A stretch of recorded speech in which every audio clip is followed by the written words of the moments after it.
do you expect? Farmers are abandoning their fields and traders their roots. Most of what we have now comes from here in the Idleway.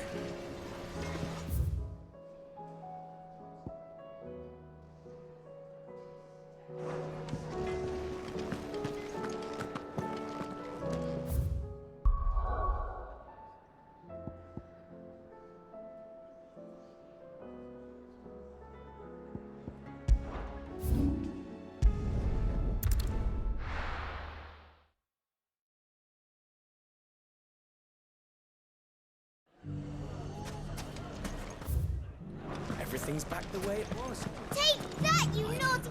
Clive! To what do I owe the pleasure? I just wanted to see how the town's been faring since you brought everyone together. Since we brought everyone together, all is absolutely wonderful. Conrad and Natalie's hands remain safely away from each other's throats and firmly at the helm. Our stores are full and the bandits still too disorganized to raid them. Just as the good Lady Jane and Lord Underhill intended. Are you a lord? Lubor's going to be one too. They're going to make him the Lord of Dalimil, because of how he stopped all the grown-ups from fighting. It's the mayor of Dalimil, dear child, and the vote hasn't taken place just yet. But if the people wish me to lead them, I shall. And my first act will be to build a school so that menaces like you two learn not to interrupt your elders. Speaking of menaces, there may be a rather worrying one just over the horizon. May there indeed. I'm afraid the example Conrad and Natalie set in putting aside their differences and presenting a united front might have caught the bandits' attention. And they might have elected to take a similar approach. They have formed what one could call a League of Outlaws, and they grow more organized by the day. But we'll fight them all off just like last time, no matter how many of them there are. Won't we, Lubor? Of course we will. If we continue to work together, we can overcome any challenge we choose to face. The longer we avoid facing this one, the more difficult it will be, until the only way to overcome it might be to run for the hills. Our best hope is to nip these efforts at organization in the bud, by finding those ne'er-do-wells who have yet to join the cause, and ensuring that they never do. Perhaps a certain Lord Underhill might be willing to lend us his aid once more? How could I refuse? Thank you, my lord. Victor will fill you in on the particulars. I have him stationed by the desert gate, receiving and collating reports from my scouts. Such an amenable soul. He reminds me of you. I'll go and speak with him.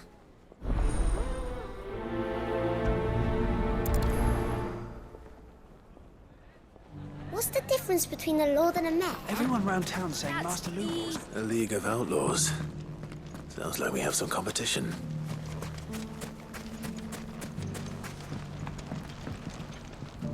Still in Dalimil, Victor? Ah, Sid. I thought you'd have returned to Cosnis by now.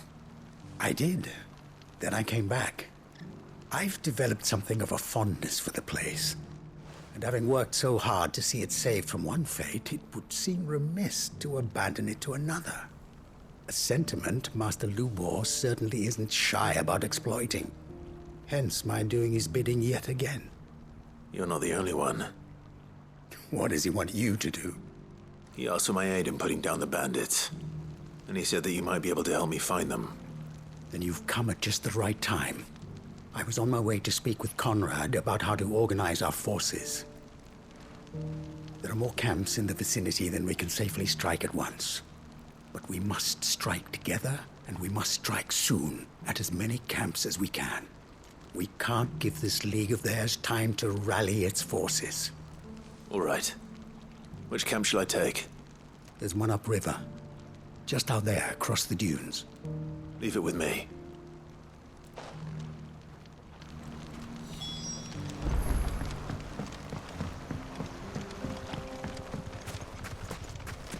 Those ne'er-do-wells want to band together.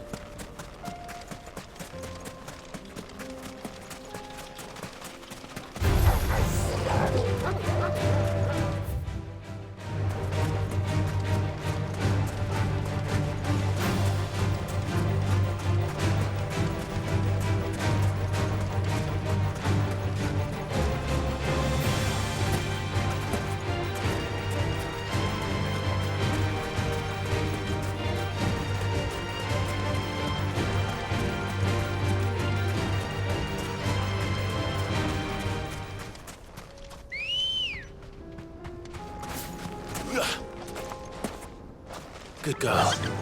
Faster!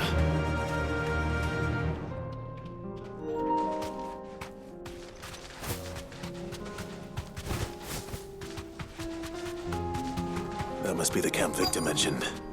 Come on then, Toggle. That's him! The one who killed Locke and Fingers. Take his head off!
I'd better let Victor know. Sid, where are you? Ah, I see the bandits didn't pose you any trouble. No, but that's not why you're here, is it? No. Something's happened. We need you back in Dalimil. What is it? The whole town's in uproar. They're saying that Lubor is a bearer. What? Seems that one of our parties wasn't as thorough as they should have been. They let one of the bandits escape, and his escape route took him right through Dalimil. Some of the children spotted him, and he was about to silence them. And when Lubor felled him with a bolt of magic, and without a crystal. But that's not possible. It is, if he's a bearer and has been hiding it all these years, which is what people are saying. If he has, well, I wouldn't blame him. No man is branded by choice. Still, all those people see is a man who's lied to them all his life. One who was made a leader of himself when the world believed he should have been a slave. Fuck. I don't know where we go from here, but I know one thing. Lubor needs all the friends he can get right now. You're right.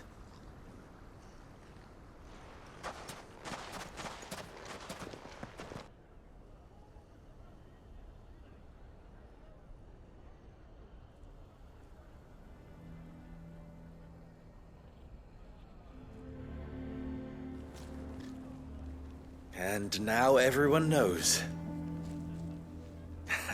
I made it a habit to keep a crystal close at hand for just such an occasion.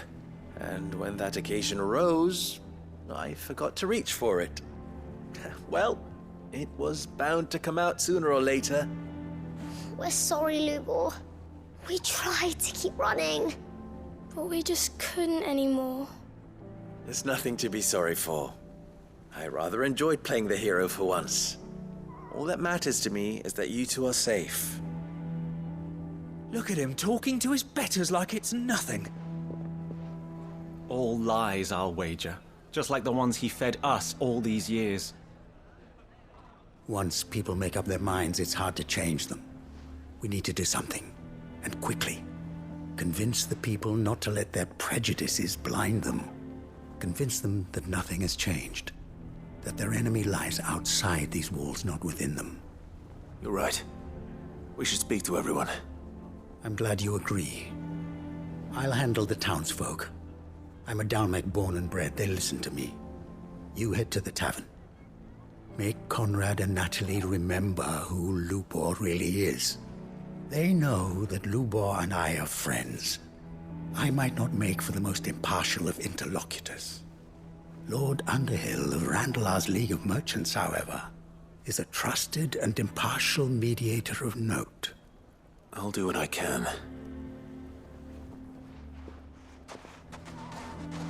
Lubor, stay here with the children. I can't promise anything, but we'll try. And that is all I can ask of you.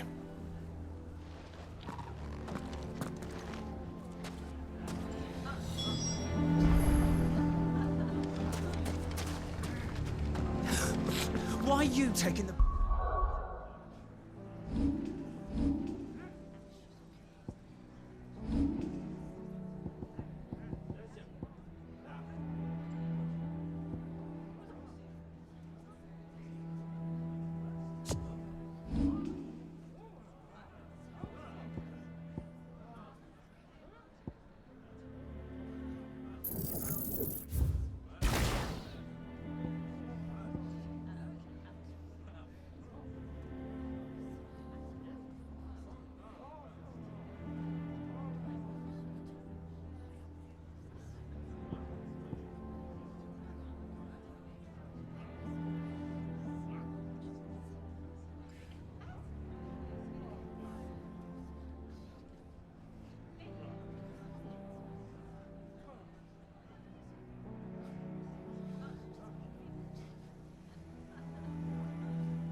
Conrad's side, Victor. Are you one too? Why do they always have to make such a... He knew all along that he was... Forgive me for disturbing you, but... could I have a moment of your time? I've seen your face before. As have I. Lord Underhill, wasn't it? Of the League of Merchants. That's right. I wanted to speak to you about Lubor. The rumors that he's a bearer. All true, I'm afraid. He'll never be mayor now. Not if I have anything to do with it. But what of his wares? Bearer or no, his steel is highly valued throughout the Republic. In this at least, he's done the town a service. Might that not earn him a little leniency? Leniency? He pretended to be one of us when he was laughing behind our backs all the while. I'm sorry, my lord, but he lied to us. He lied to you. He cannot be trusted. So what do you propose? Will you drive him from his home? Close his forge? Perhaps. That is a question for the people of Dalimil, and they will thank you not to get involved.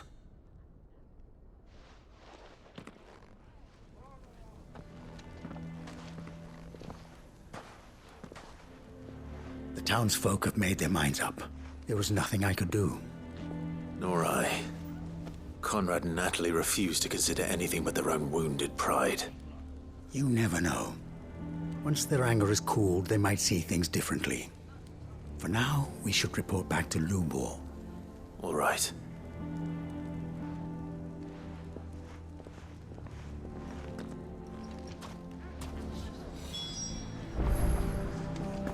Why the hell would Victor take the bearers? For a sharing. I assume the situation is hopeless? There's still hope. But...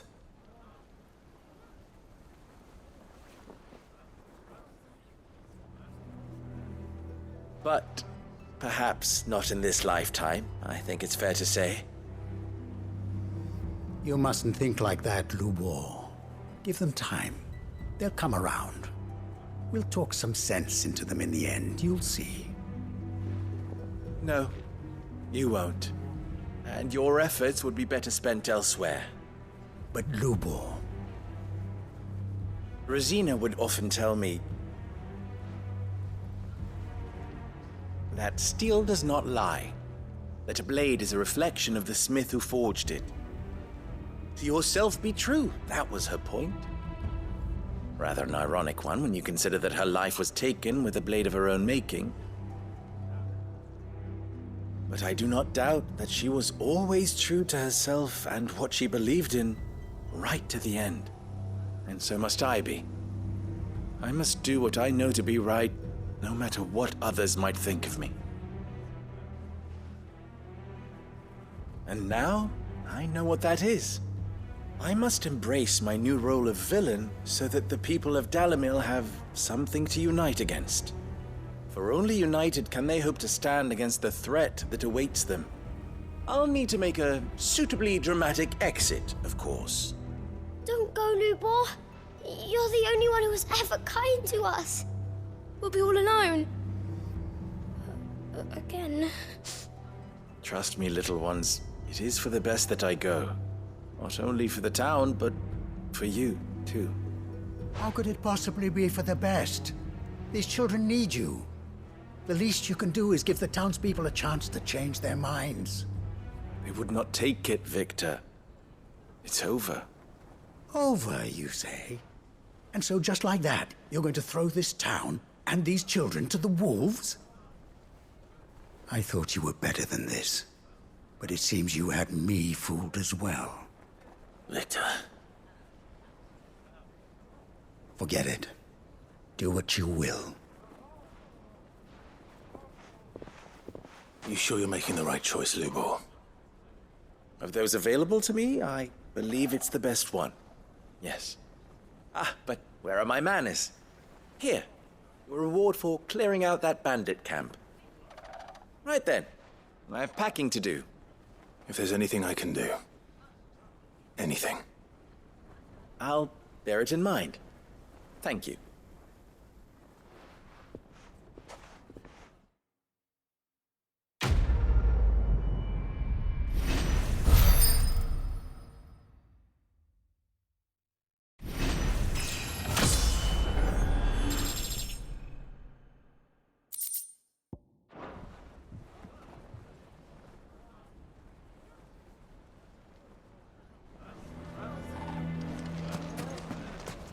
Why the hell would Victor take the bearer's side?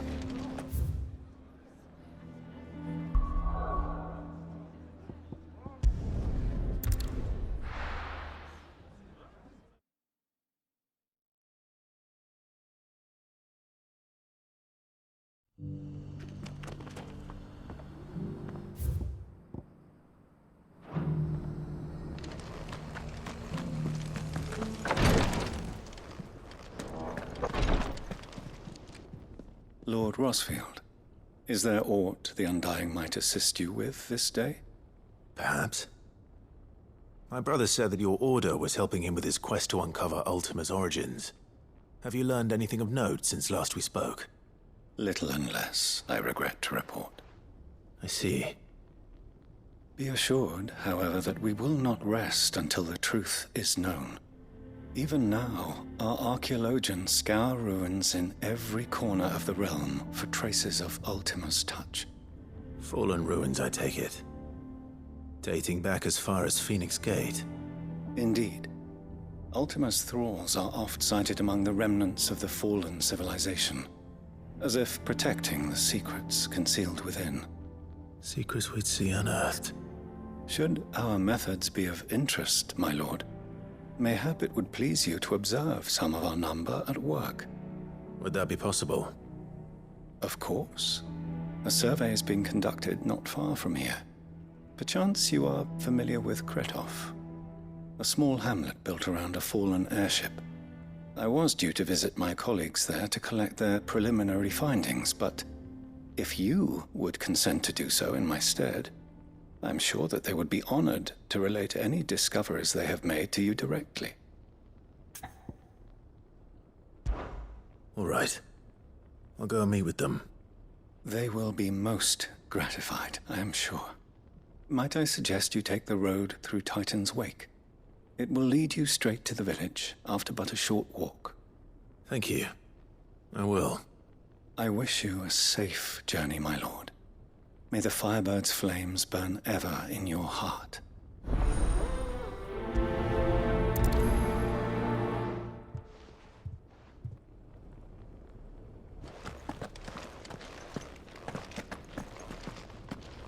A village built around an airship. Sounds like another lost wing.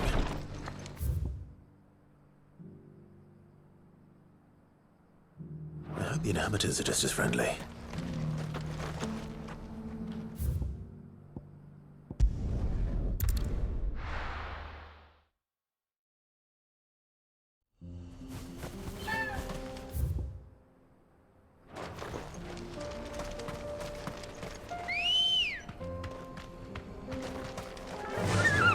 Run like the wind.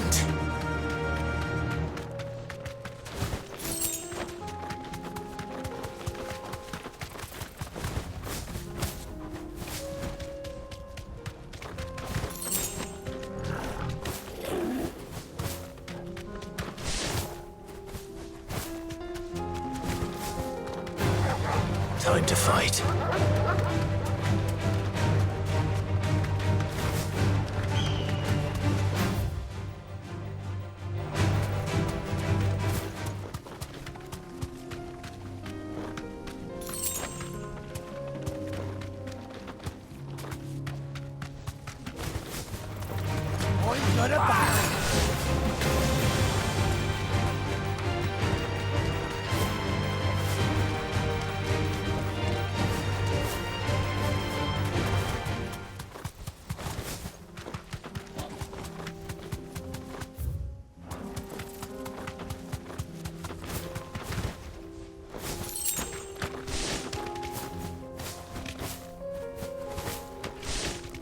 You deserve a rest.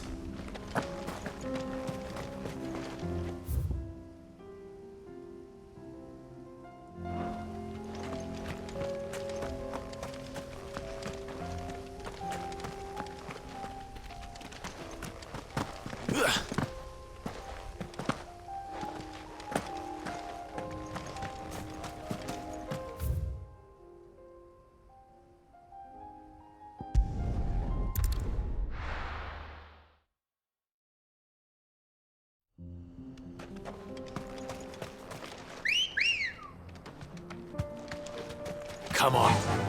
Run like the wind.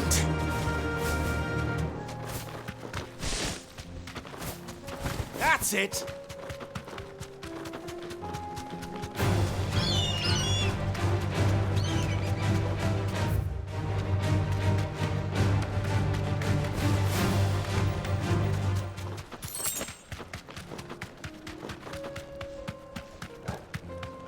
Hold him back.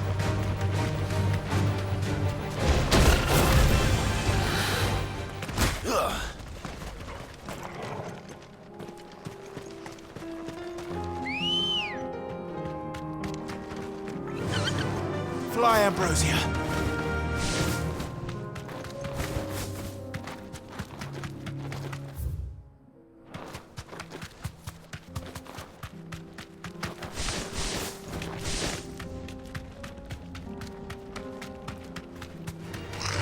Going to fight.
Come on. Yeah! Enough of you, are there?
Oh no.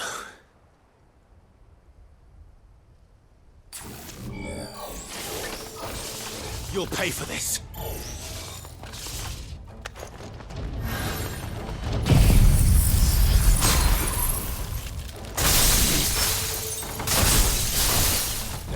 survivors.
Whatever that thing is.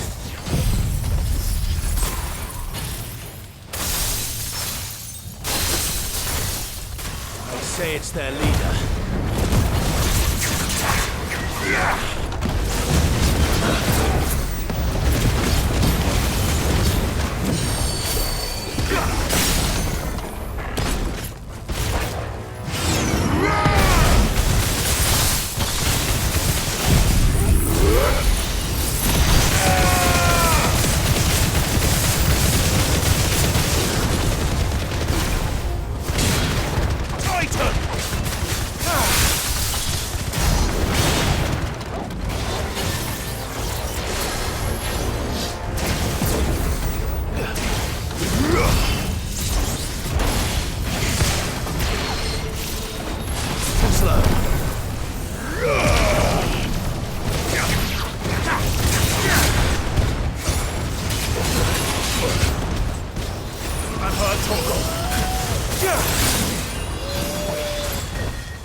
Should have stayed in the past.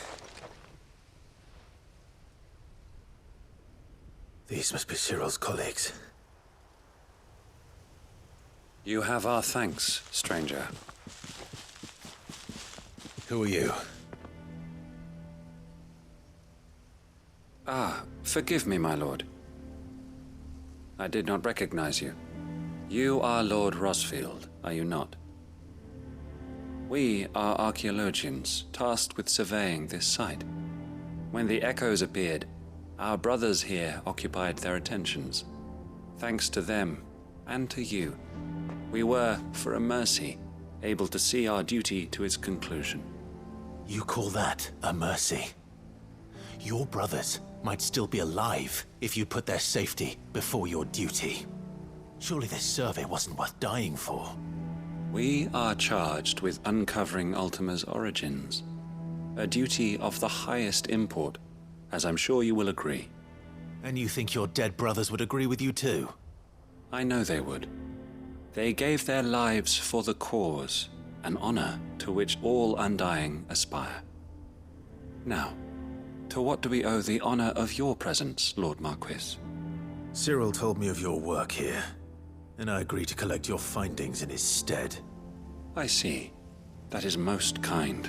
Pray, take them then, with our humble thanks. May the Firebird's flame burn ever in your heart, as it does in ours.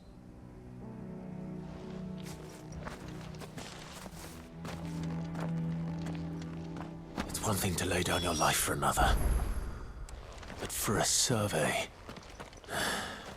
I suppose I'd better get this back to Cyril.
Ah, you are returned, my lord.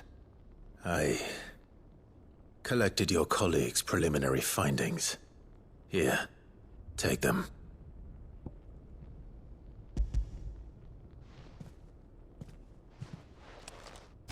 My thanks. I shall study them, and inform you forthwith if I discover aught that might aid you in your fight against Ultima. Cyril, your survey party suffered several losses in Kretov. Losses which could have been avoided, had the others not chosen to complete their work, instead of saving their friends. Were these your orders? No. This was their choice. Every Undying devotes his life to the service of the Phoenix. It is our sole duty, and should we die in discharging it, so be it. Even when death is avoidable. My lord, I fear that this is not a point over which it would be fruitful to argue. The Undying have served the Phoenix for countless generations, and your opinion of our methods, however earnest, is not like to change them. We live to serve the Phoenix. Our very order exists for that purpose, and that purpose alone. Cyril, I know that you and your brethren answer only to Joshua, but allow me to offer you a word of advice. It does not further the cause of the Phoenix to have his loyal followers surrender their lives without good reason. Provide your survey parties with an escort, that they might live to do their duty for years to come. Think not only of how you can serve the Phoenix, but how Joshua would want you to serve him. Please. For all our sakes.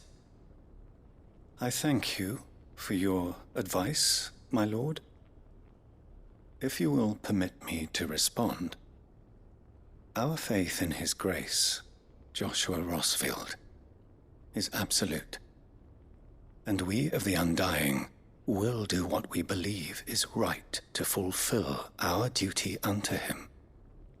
As first shield to the Phoenix, I am sure you understand what it means to do one's duty.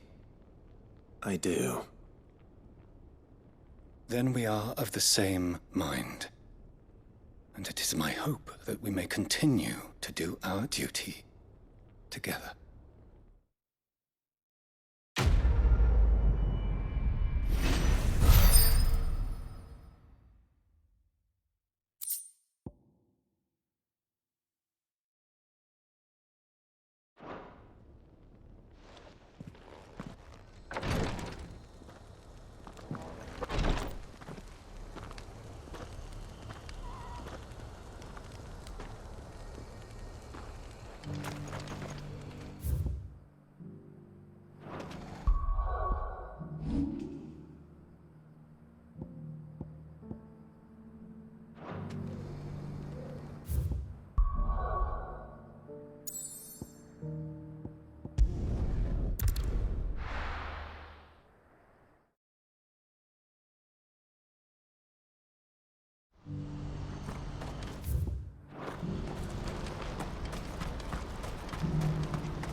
Clive, you'll be pleased to know that the negotiations are progressing well. That is good news. Yes. Our comrade in Randala has just sent word that the contract should be signed very soon. But I still have much and more to prepare. It's a huge undertaking moving this many bearers at once. You couldn't do me a quick favor, could you? What is it this time? More wild beasts? Nothing like that. I just need you to go over to the caravans and ask El how long we have until the bearers arrive. Find out exactly how much faster I need to get all these supplies moved. All right. I'll go and ask. Thanks, Clive. I owe you one.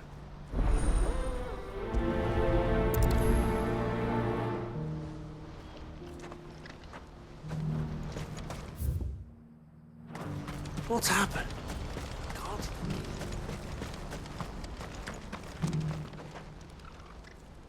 Don't blame yourself, El. This is their fault, not yours. I know, but... No buts about it, all right?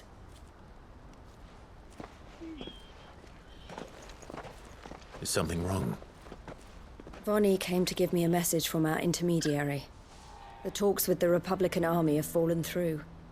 They've reached an agreement with the Silver Peak Consortium instead. Though prices have fallen of late, we deliberately offered above the going rate to try and deter other bidders.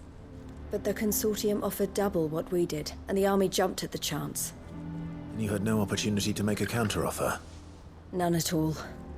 And we were so close. El? What's happened? I saw Vonnie leaving. She didn't look happy. And with good reason.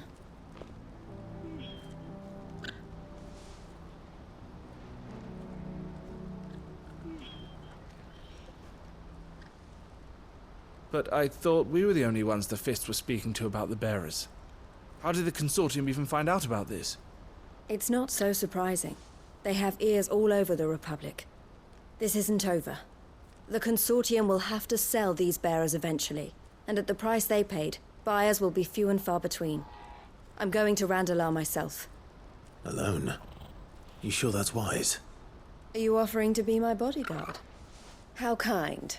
Meet me at the checkpoint near the capital gates. I'll send an owl ahead and request a meeting. You go to Cashlock, Theo, and get everything ready. We've waited far too long as it is. Even if I fail to free these bearers, there will be others. Someone needs to prepare the place and keep any prowling beasts at bay. Oh, and that's me, is it? Well, it looks like I'm following orders till she gets back from meeting the Silver Peak Consortium, who've been doing their best to undermine our scheme. She'll never join them after this, surely. No, she said it herself. She still has plans for Cashlock, even if this one falls through. She means to stay with us, then. I can't say I'm not happy to hear it, but... is this what she really wants? You have to trust her. You're right. It's what she wants now. And if El's off fighting for the cause, I should do my part too. So I bid you farewell and safe travels, my friend. I'll gather my men and leave for Cashlock. We'll make sure the place is well stocked and defended. You go to Randalar and see if you can stop my sister biting the Consortium's heads off. If she won't consider her prospects, someone has to. I'll do my best.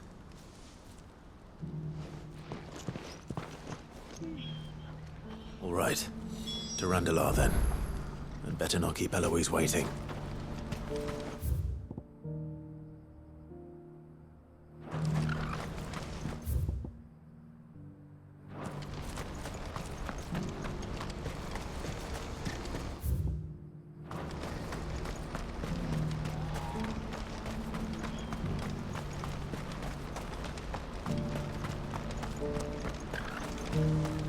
What I wouldn't give for a hot meal. Looks like this is the end of the road for us. When are they gonna let us through?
I hope I didn't keep you waiting. Did you arrange to speak with the consortium? Here they are now. You wish to consult with me? I did. It's about the bearers you recently purchased from the Fist. We had all but finished making arrangements to buy them ourselves, and then you stepped into the fray. You misunderstand. The consortium had an interest in purchasing them from the very first. It was only our regard for you that kept us from bidding. But your hesitancy in accepting our offer to you suggested that the regard was not neutral. And so we resumed our business. I did not hesitate. I am simply not inclined to make such decisions without first giving them due consideration. But what is done is done. Come then. How much do you want for them? Alas, you are too late yet again. We rarely take on such unconventional merchandise without a purchaser in mind. The bearers belong to him now. Who is your buyer? A trader from across the water. A most demanding fellow, if it's any consolation. He insisted the bearers be fed, dressed, even given their own bunks for the voyage over. That's what you get when you deal with continental types. I wouldn't know. Oh yes, the culture on the continent is quite different to ours. They pay good money for bearers not fit for the knacker's yard, and treat them like kings. But as long as they pay... That does sound unusual. No matter then. If they've already left our shores, there's little that can be done. Allow me to withdraw my interest. And with it, my interest in joining your organization. My associates will be sorry to hear that.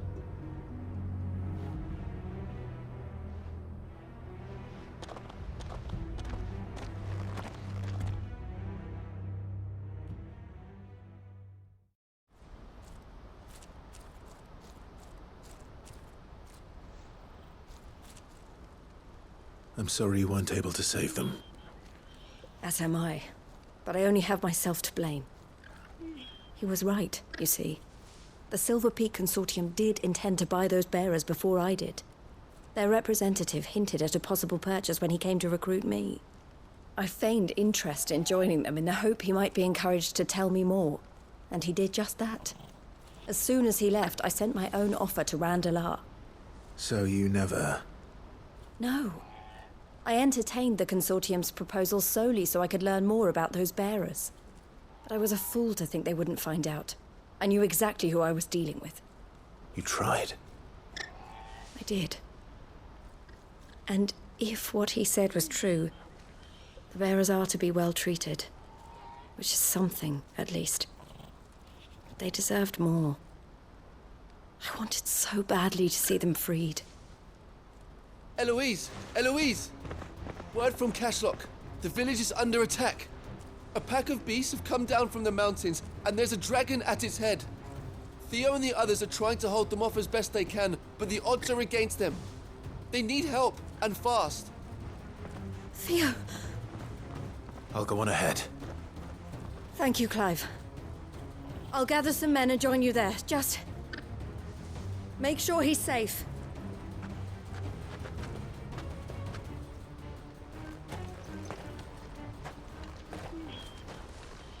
Hold on, Theo.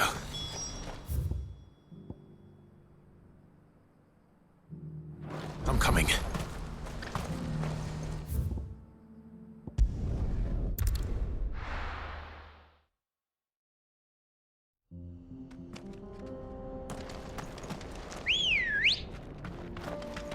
Let's go. Yeah!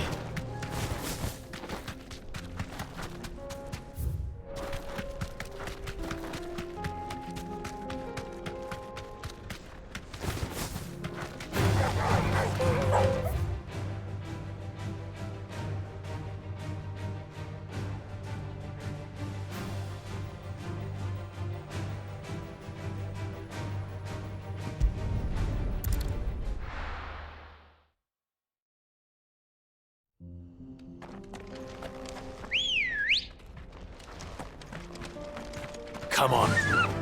Fly, Ambrosia.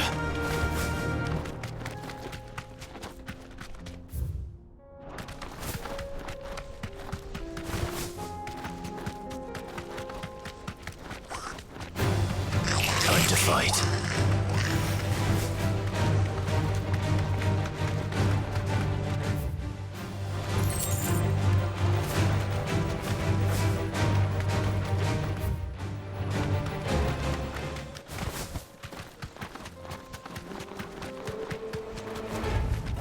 That'll do, girl. What's the situation?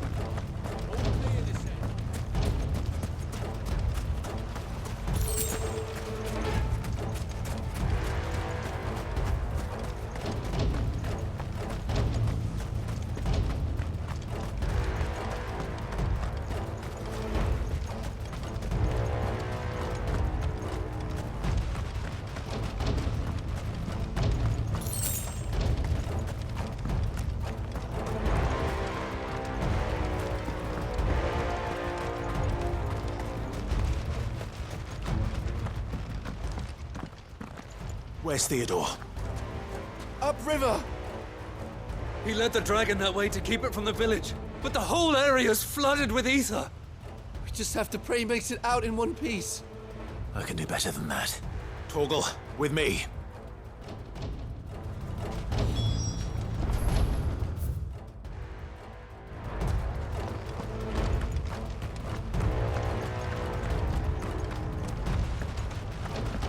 No use calling Ambrosia now.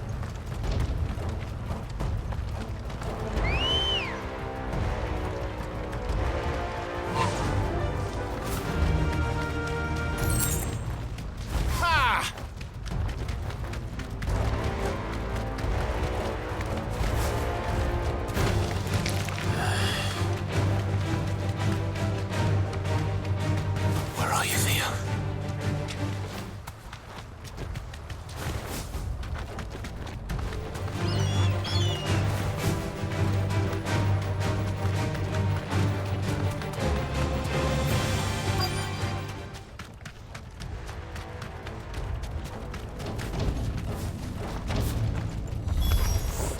Damn it. The ether's too thick. These creatures have already turned.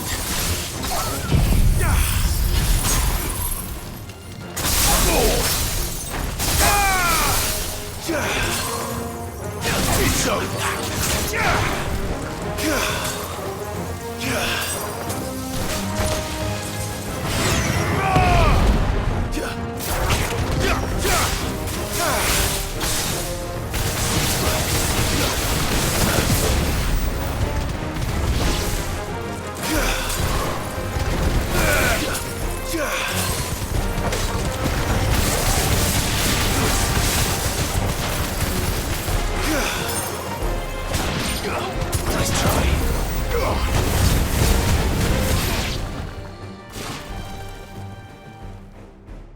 I can't waste any more time. I need to find Theodore before that dragon does.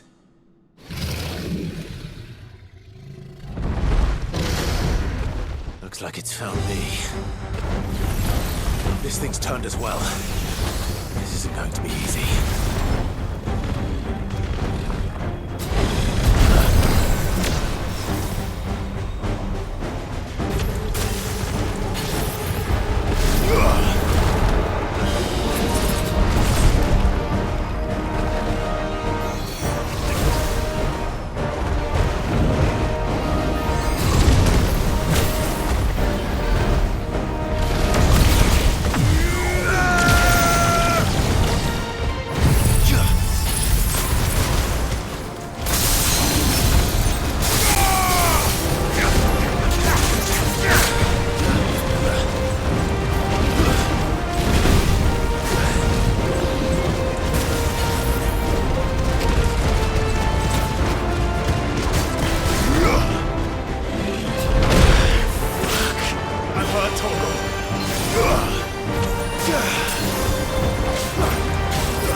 creatures have already turned.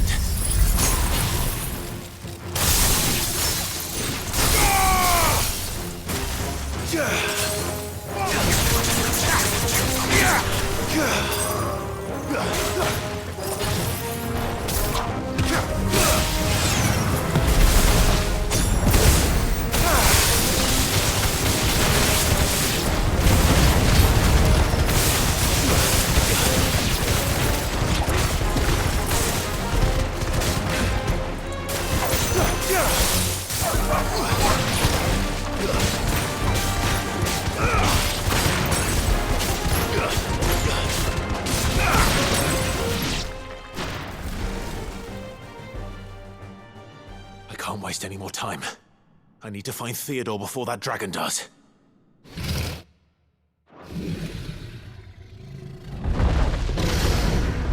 Looks like it's found me. This thing's turned as well. This isn't going to be easy. To me, boy!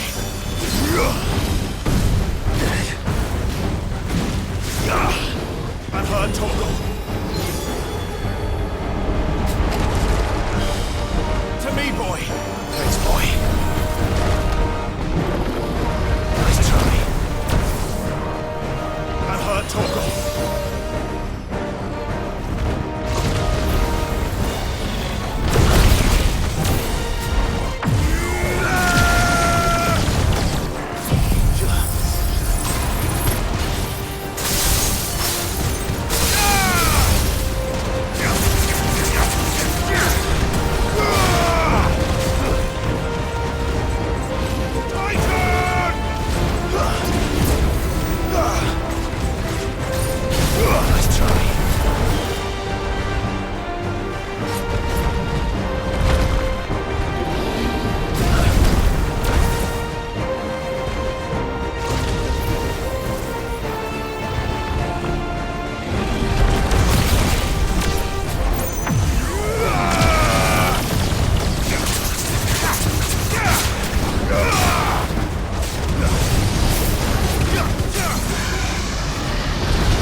Theodore, you had me worried for...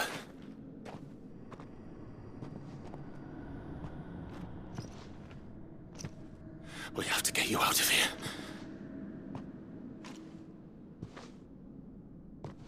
I think it might be a little too late for that.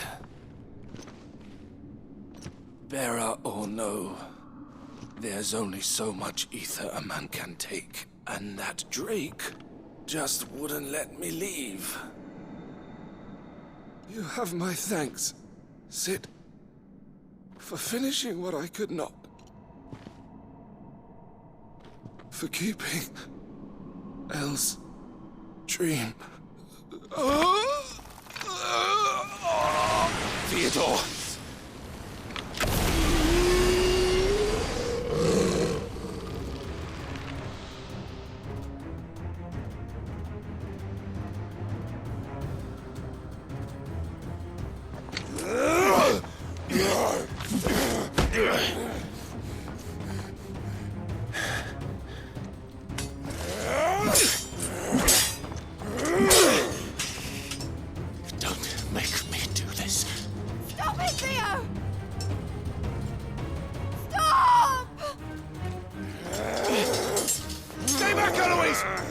done.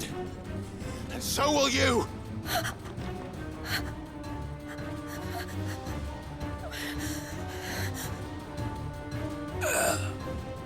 El. Theodore.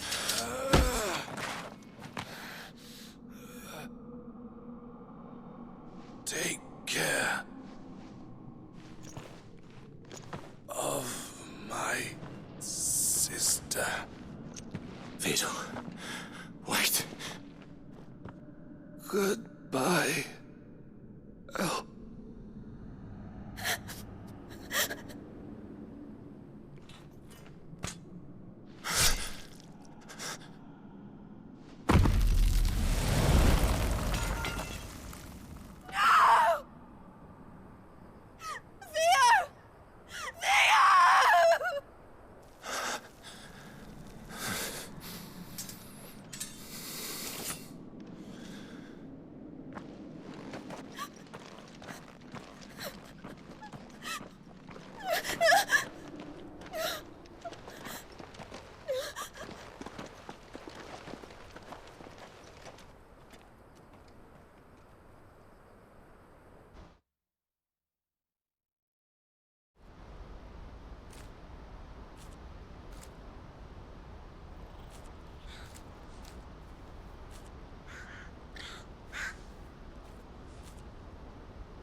Thank you, Clive. I think I'll be all right now. That was true bravery he showed. Leading the dragon away from the village like that. His first instinct was always to protect people. To put others' well-being before his own. And now he's gone. Because I sent him to that place, against his will. It wasn't against his will. He was ready to do whatever it took to show you he could stand on his own. So that you would finally be free to live your own life. To live my own life? He never could come to terms with the choice I made. What exactly happened? You once told me Theo was the first bearer you ever helped.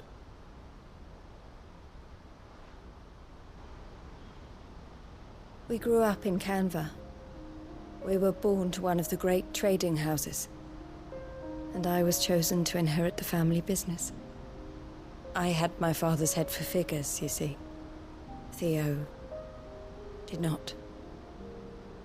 While I studied the art of commerce, he played at soldiers instead.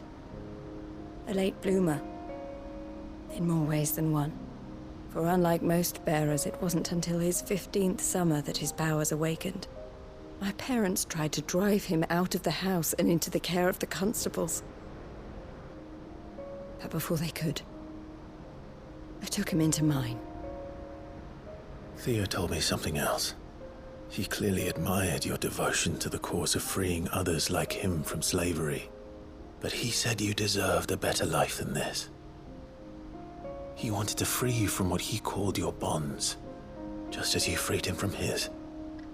I would be lying if I said I had not wondered from time to time how much easier my life might have been if I had allowed Theo to be taken and devoted myself to the family business instead.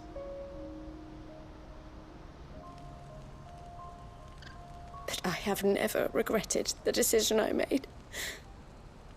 Being with my brother meant more to me than tradition or reputation. I only had to look at him to remind myself of that night and the choice I made and the fact that I would make the same choice again in a heartbeat.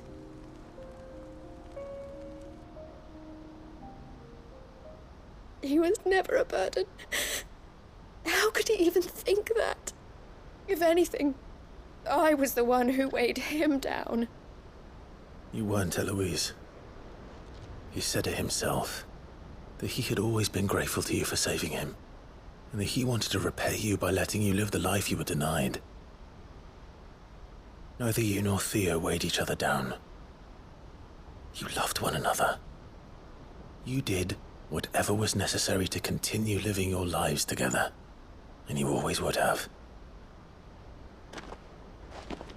You're right. All I ever wanted. All I ever did. It was so we could be together. Oh, Theo. Why did you have to...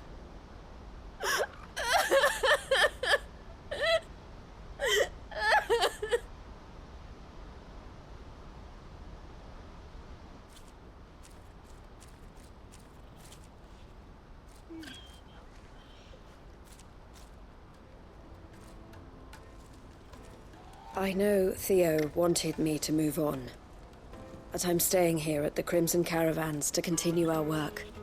We can make a difference here. We can help people, save them. I need nothing more from life than that. So I'll carry on doing what we do, ensuring that goods, people, bearers get where they need to be, bringing smiles to people's faces just like we always have, and to Theo's. Wherever he is. This is the life I have chosen. The life I will always choose. I've made a choice of my own. To continue helping you however I can. Whenever you need it. Thank you, Clive. Let's go on together then. For Theodore.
There were ghosts at the gates, not Daisy.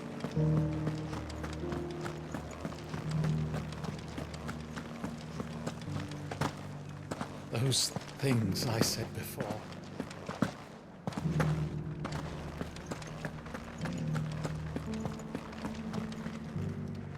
Oh, Clive. What am I to do? My wards and I may soon be without a home. What's happened?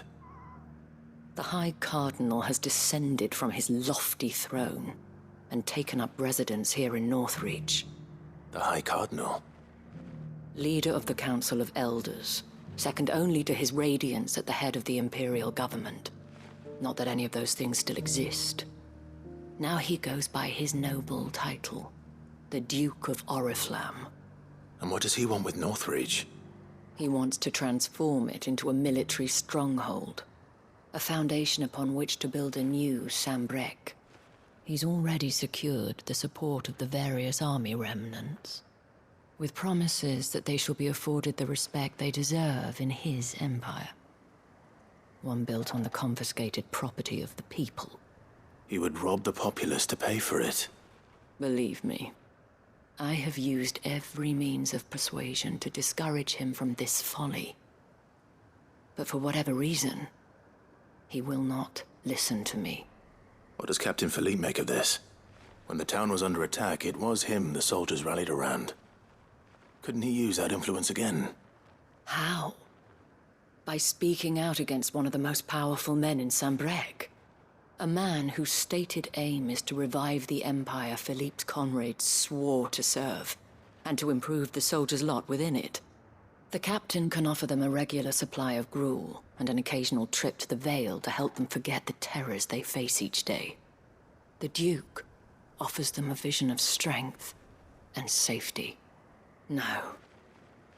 Any attempt to incite mutiny would cost Philippe the support of his men, if it did not cost him his life.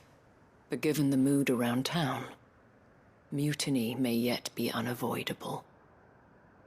The people have little appetite for further deprivation, least of all when it serves only to elevate others.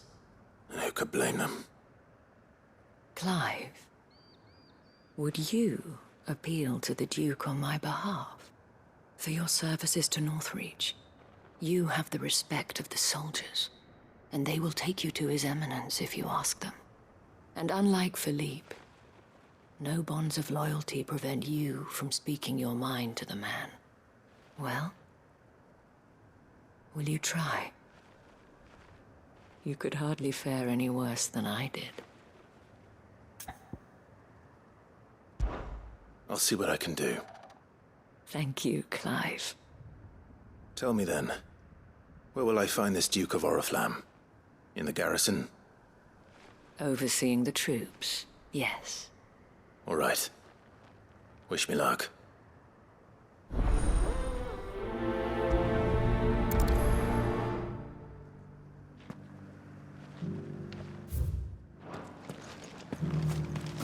I may have met this Duke before, at the Remembrance Ceremony. Let's hope I didn't make a strong impression.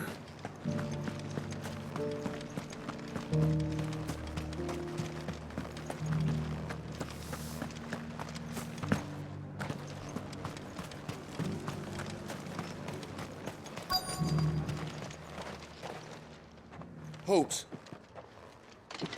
Oh, sorry about that. You're the dame's man, aren't you? You got some business with the captain? No, actually. With the Duke. I was hoping I might be able to speak with him. We're under orders not to let any civilians pass. But you should be all right. His Eminence has heard all about you and your heroics. Wait here. I'll go and ask.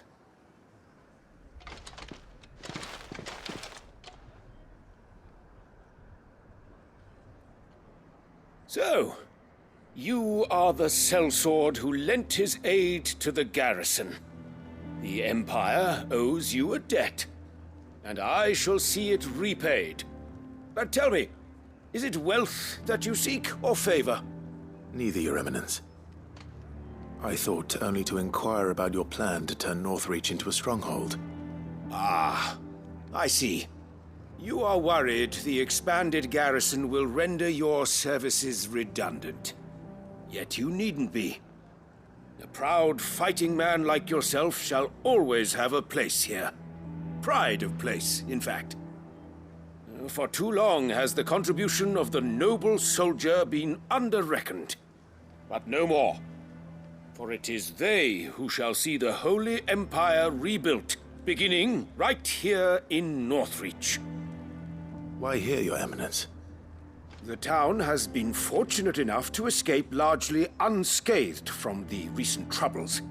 Her defenses are sound, and her garrison well prepared. Which is more than can be said for Oriflamme or Twinside.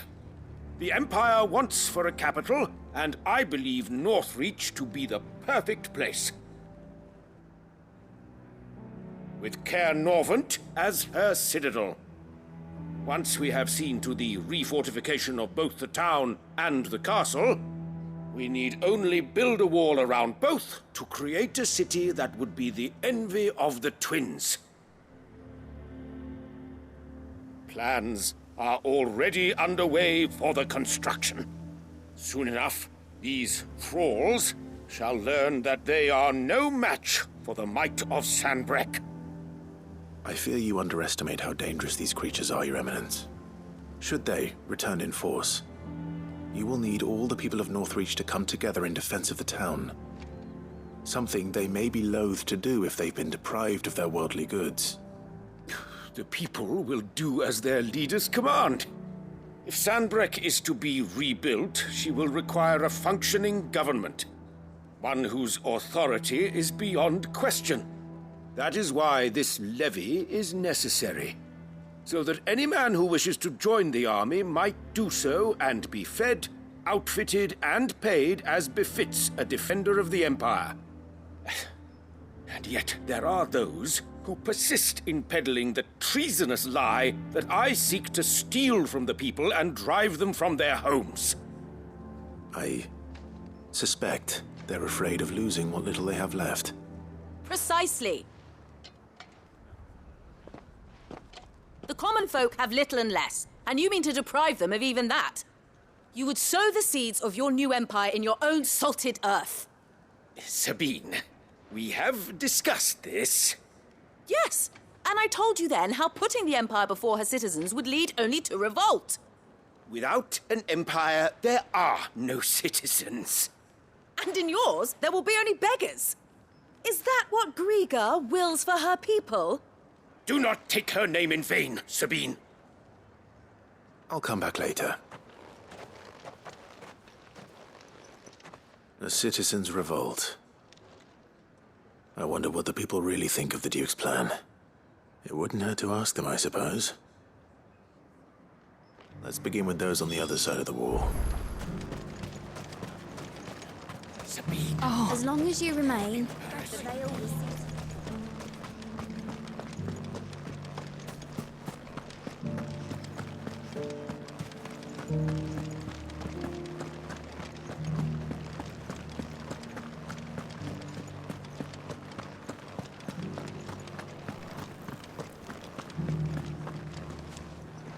All right there. What is it you're after, sir? Just your opinion, actually. I wondered what you thought of the Duke of Oriflamme. Oh, him. Not much. None of us traders do. It's thanks to nobles like him that we had to set up shop this side of the wall in the first place. Couldn't have the rabble getting any closer to the holy capital, could they? And now he's trying to drive us out completely, threatening to take everything we got from us if we don't clear off. If the dame said she wanted him run out of town, I'd be straight through that checkpoint, tar bucket in hand.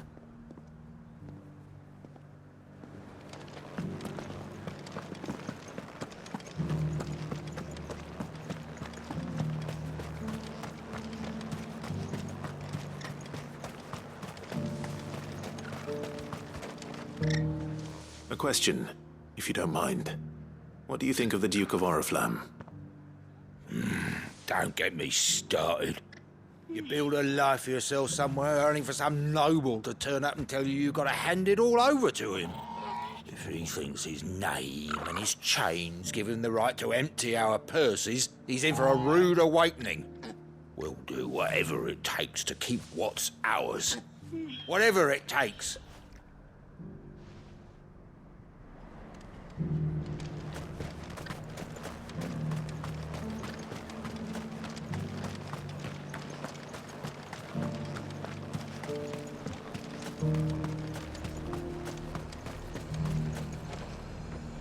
I've been hearing a lot of talk about a certain Duke.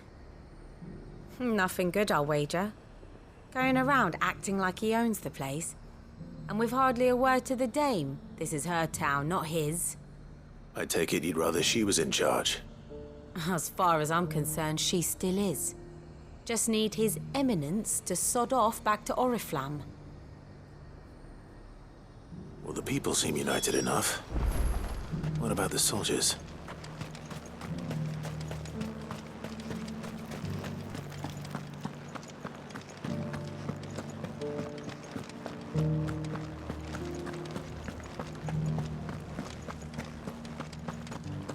Those things I said before. Excuse me, do you have a moment? I wondered if you'd mind sharing your thoughts on the Duke of Oriflamme. Well, he's made a lot of enemies coming in the way he did. I mean, look around us. You can see the state the realm's in. The traders might not like having the screws put on them, but if they volunteered a few more of their hard-earned gil before things got bad, maybe they wouldn't have to. I think the Duke's got a point when he says rebuilding the Empire's the best way of making sure we're all protected. And if that means people who don't know one end of a sword from another have to make way for those who do, well, that's just how it goes.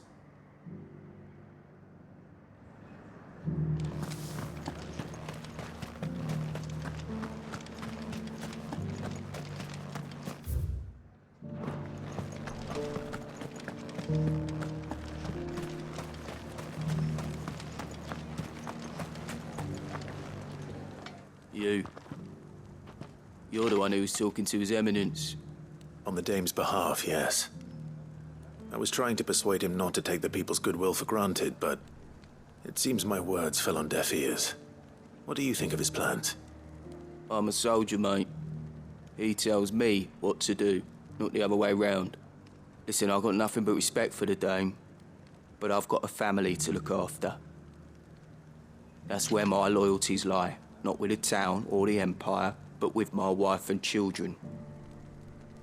If the Duke can get us cement and the equipment we need to fight off those blue-skinned bastards, I don't care how he does it.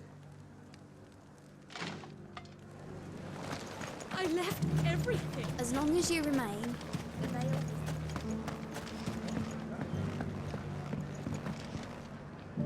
I hear the Duke of Oriflamme plans to turn this town into some sort of fortress. Do you think that's a good idea? It's not for me to say. All I know is that unless the Emperor orders me otherwise, His Eminence's word is law. Look, no one likes all these taxes and tariffs, but empires don't come for free. Once Sanbreque is back on her feet, we'll all reap the benefits. Let's see what Philippe makes of all this. Sabine. You are embarrassing me. You're embarrassing yourself.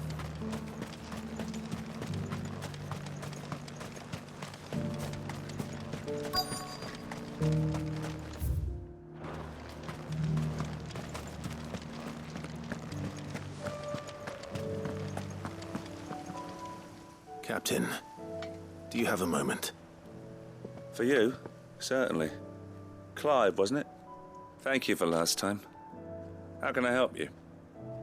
I wanted to ask you about the Duke of Oriflamme. Do you intend to go along with his plan? But to tell you the truth, I'm in two minds. It's my sworn duty as a captain of the Imperial Army to obey his orders. But I can't say I agree with him. Philippe, I remember you saying that you became a soldier to protect the people you loved. The Dame included. That's right, I did. Well, she doesn't agree with the Duke's orders either. She thinks they could tear Northreach apart.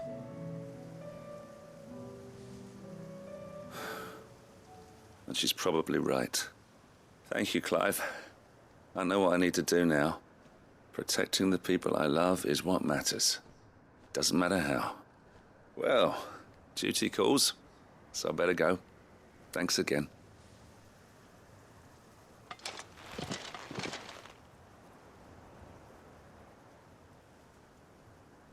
It seems Philippe wants to do the right thing at least. I expect Isabel will be pleased to hear that, if nothing else.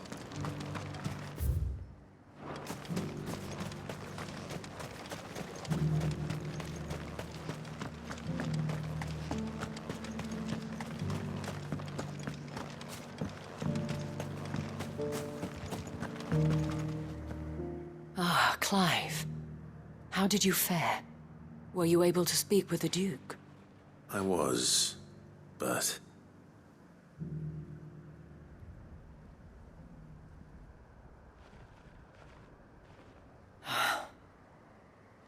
So Northreach is to be a fortress after all. Well, it will certainly help to hold back the thralls. There's no denying that. Though I doubt it will come as much consolation to the townspeople whose worldly goods are confiscated to pay for it. They deserve to be heard, Clive. To have a say in this new empire the Duke means to build. Sadly, His Eminence values their obedience more than their opinions, and hopes to reassert the authority of the state. I fear he sees the people as mere pawns on his chessboard to be sacrificed for the greater good. Needless to say, they themselves are of a different opinion, and would rather their destinies were in your hands. The soldiers, meanwhile, are content to follow their orders. And not just because of the Duke's rank, but because of his vision. I thought as much. Had I sworn to protect Sanbreque, I dare say I too would want nothing more than to see it rise from the ashes. Thank you for trying. But the battle is lost. I don't know about that.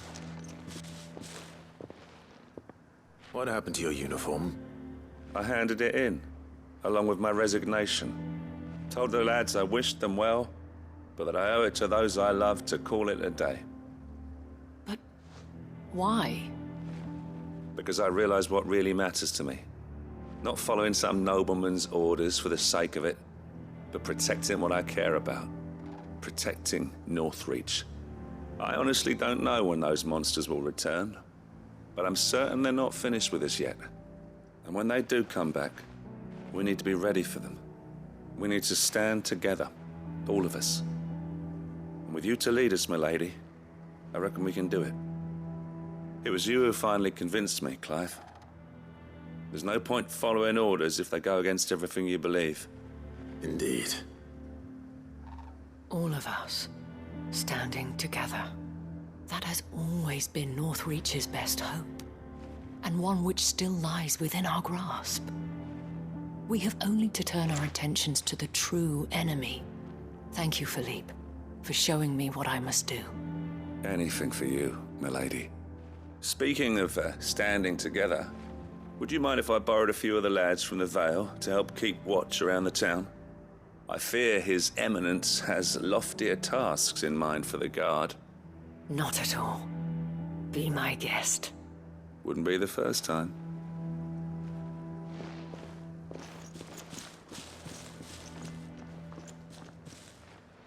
There may be hope for Northreach yet, especially with men like you and Philippe to champion our cause.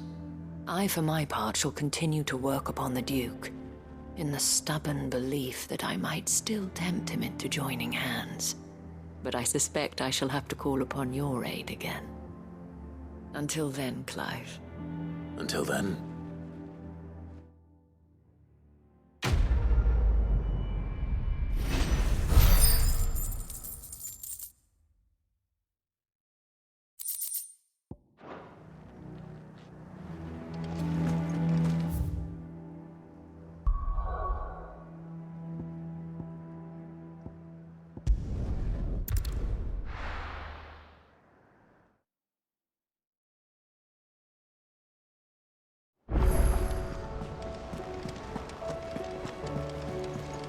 Covered in nicks and lumps.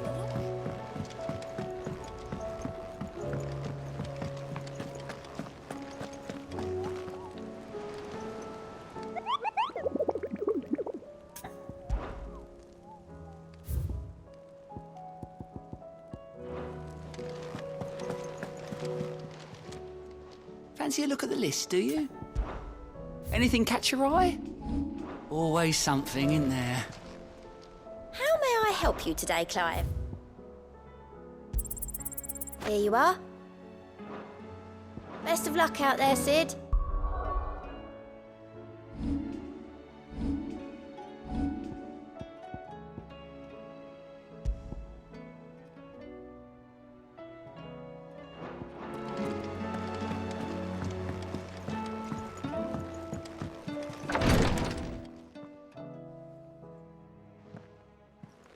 How are you feeling, Joshua? Better than I was. But not nearly as well as you should be. Your cuts and burns may have healed, but your body still bears the burden of every spell cast. And what would you have had me do? It was no ordinary foe we faced. It was the Warden of Darkness. Yet still, it was not enough. The king could have ended me at any moment, but instead chose to toy with me like a curl does a mouse. You underestimate yourself. Oh, it was crystal clear. Only one man established his dominance that day, and that man was Barnabas. I'm sorry, brother. That was ill-spoken. It's just, I have never felt so powerless. And when so many are looking to us for strength, perhaps the prince feels the same.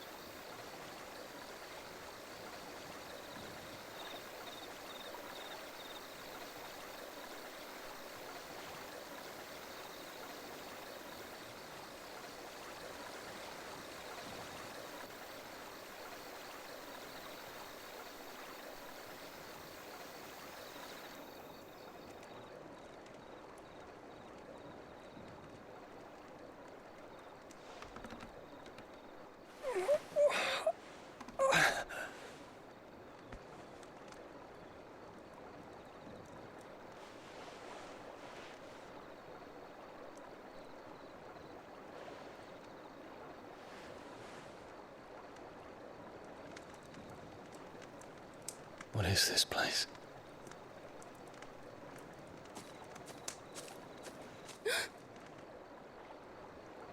Don't move.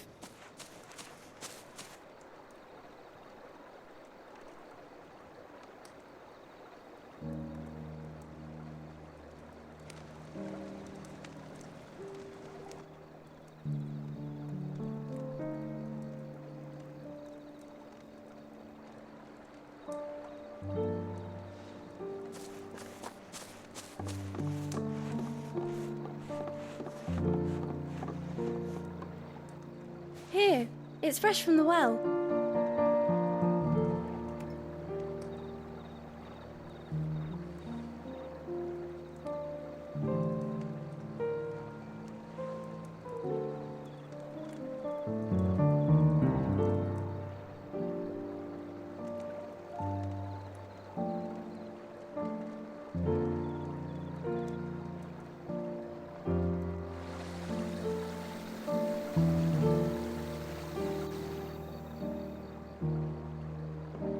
Grandmother told me spirits sometimes get lost, and that the lanterns guide them to their proper place.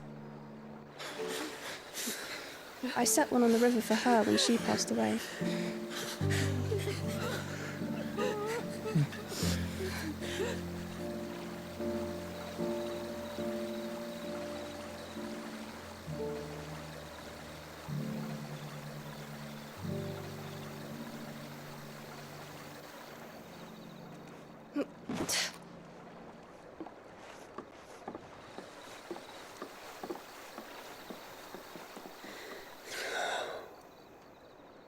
The fiend works from the shadows. Was it you who guided my hand then, Ultima? No, not you. This is my doing, my fault, my sin to bear. And for it, I must atone. Your hurts are healing nicely. It was my poultices that saw you well. You make them? And sell them, or try to. Earns me enough for bread, most days. Forgive me. I have nothing to... I know, but I couldn't just leave you lying there.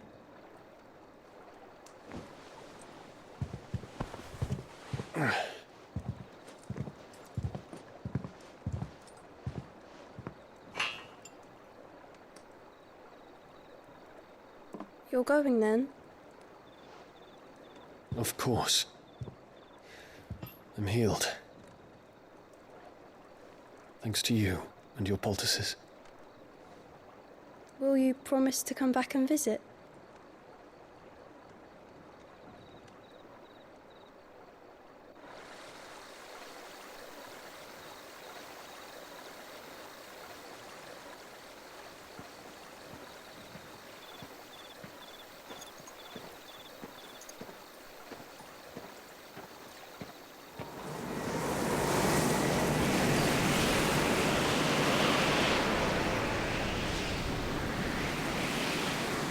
Well, Phoenix, it would seem that I owe you my wings.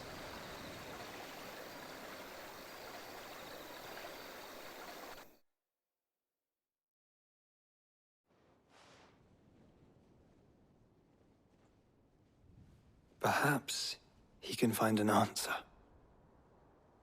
You will be returning to Waloed soon, I gather. I see no reason to wait.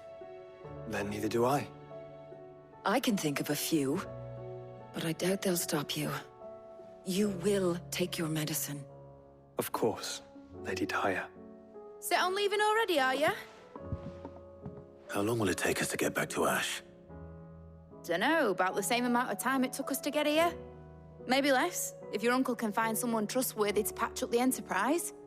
All depends on where we're putting into port, mind. Yes. It's not as if we can put ashore wherever we choose. We have to assume that the whole of Ash is hostile, and that we'll be attacked on sight. Then we must find a place they won't think to look. And I have an idea who might know of one. The Professor! I'll go and tell you coming. While you're plotting our course, I'll be in the shelves with your lawsmen, I wish to pick his brains about Ultima. Then I'll talk to Karen about supplies for the journey. They may not be easy to come by in Ash.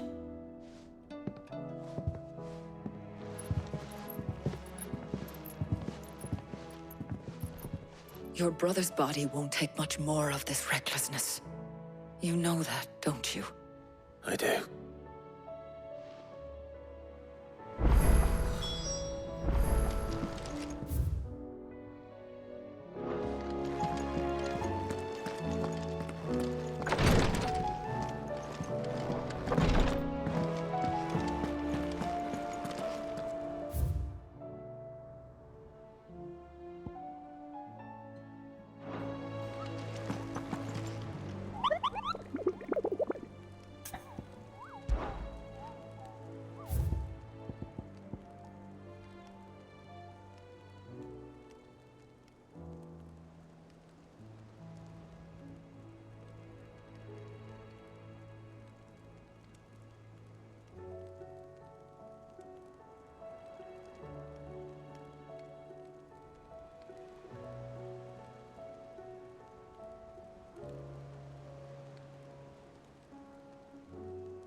The stew's awfully thin these days.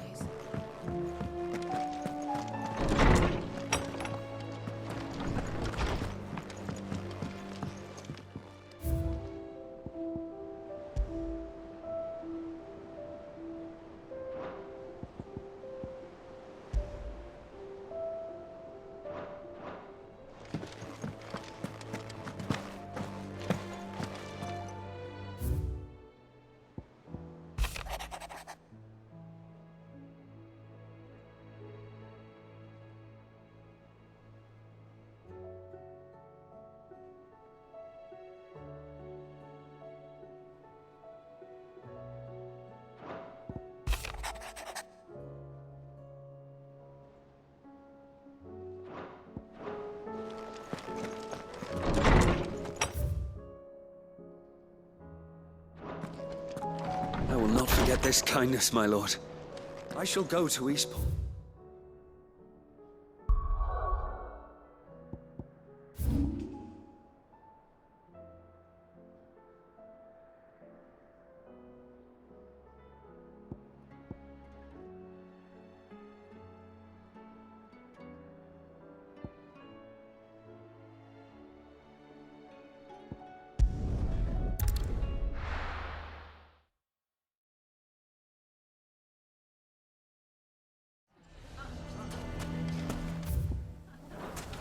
What do you mean, don't jump to conclusions?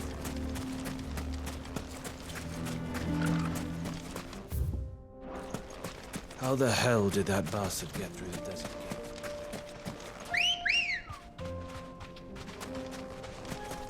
Good girl. Yeah!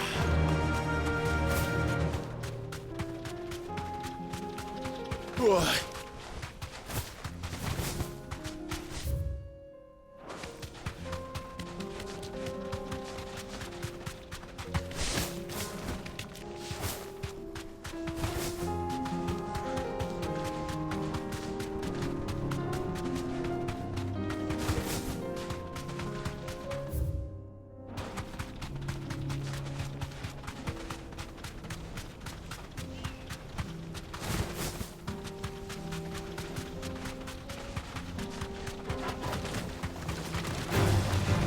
right.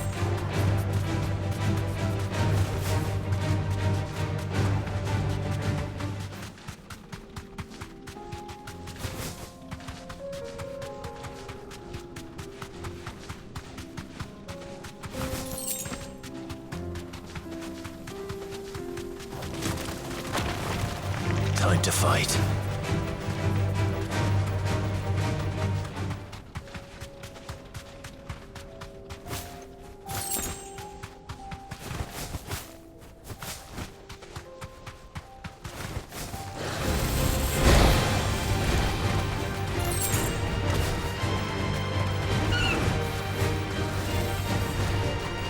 That's it!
No need to ride from here.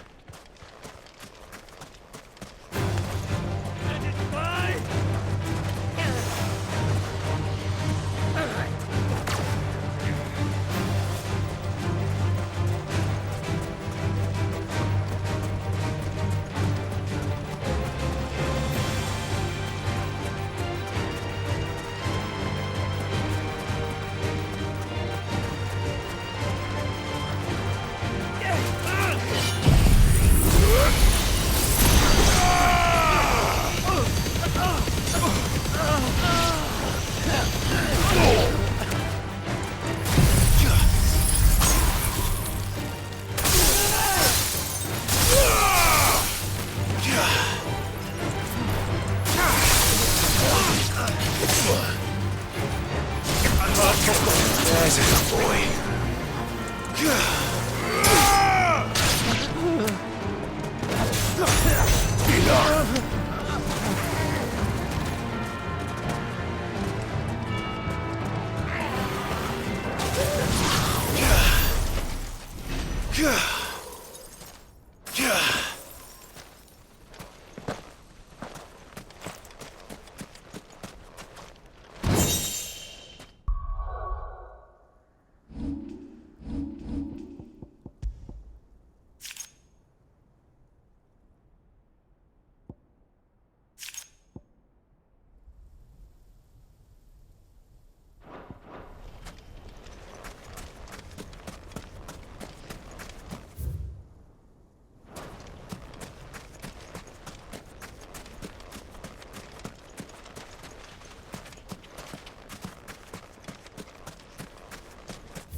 Not here.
easy.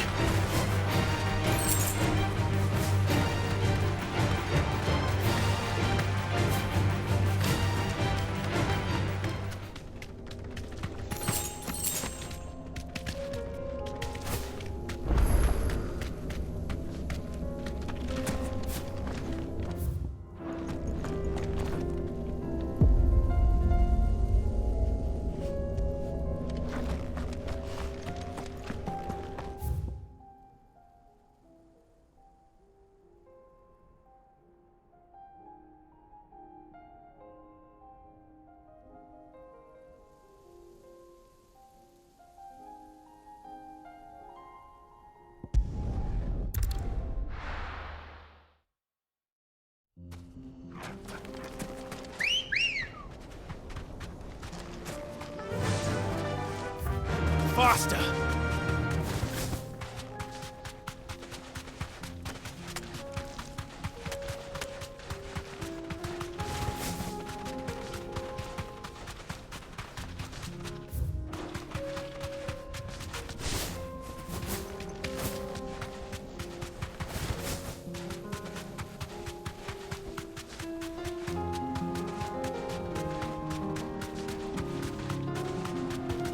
Ha!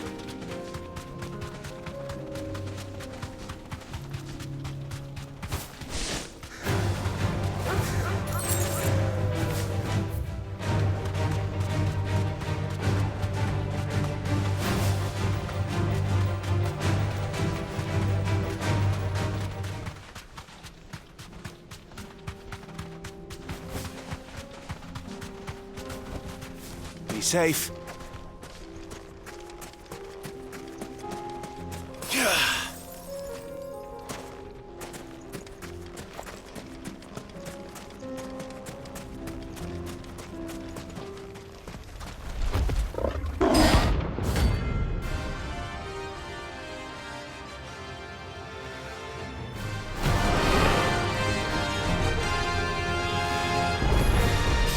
We're not gonna outrun this one.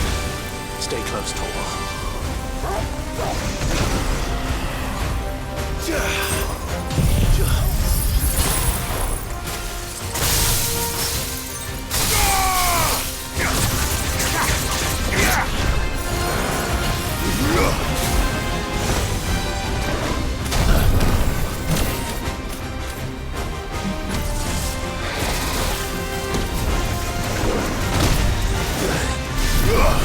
To me, boy! Too slow.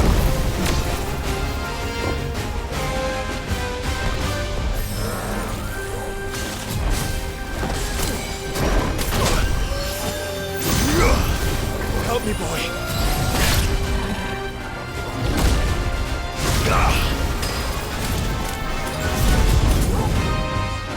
Help me, boy!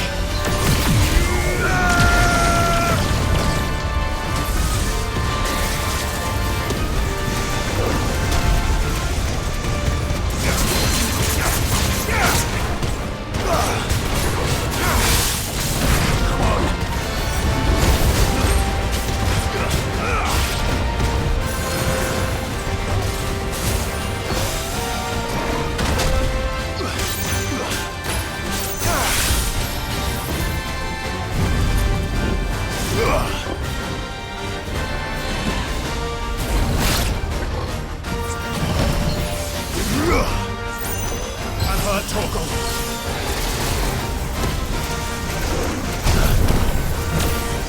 Unhurt, Torgal! Too slow.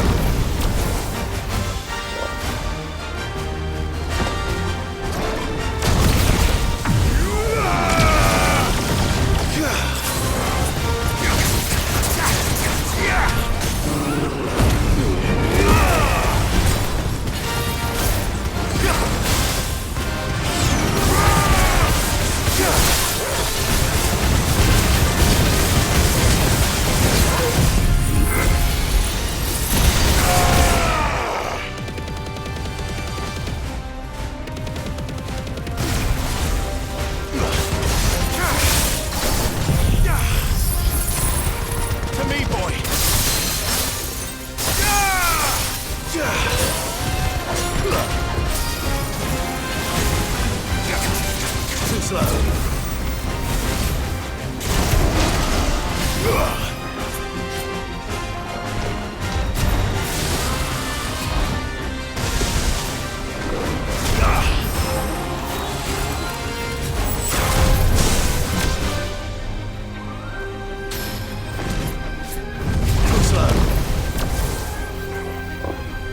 To me, boy! Go, Torgal!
Should have picked on someone your own size.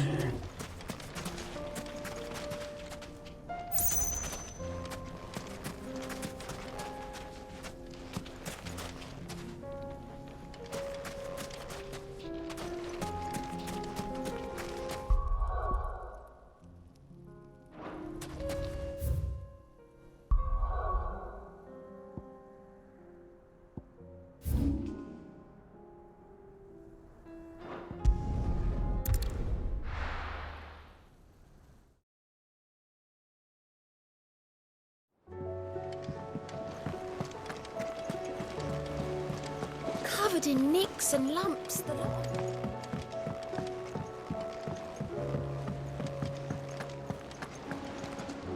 You need anything? You just ask. We might not have your own.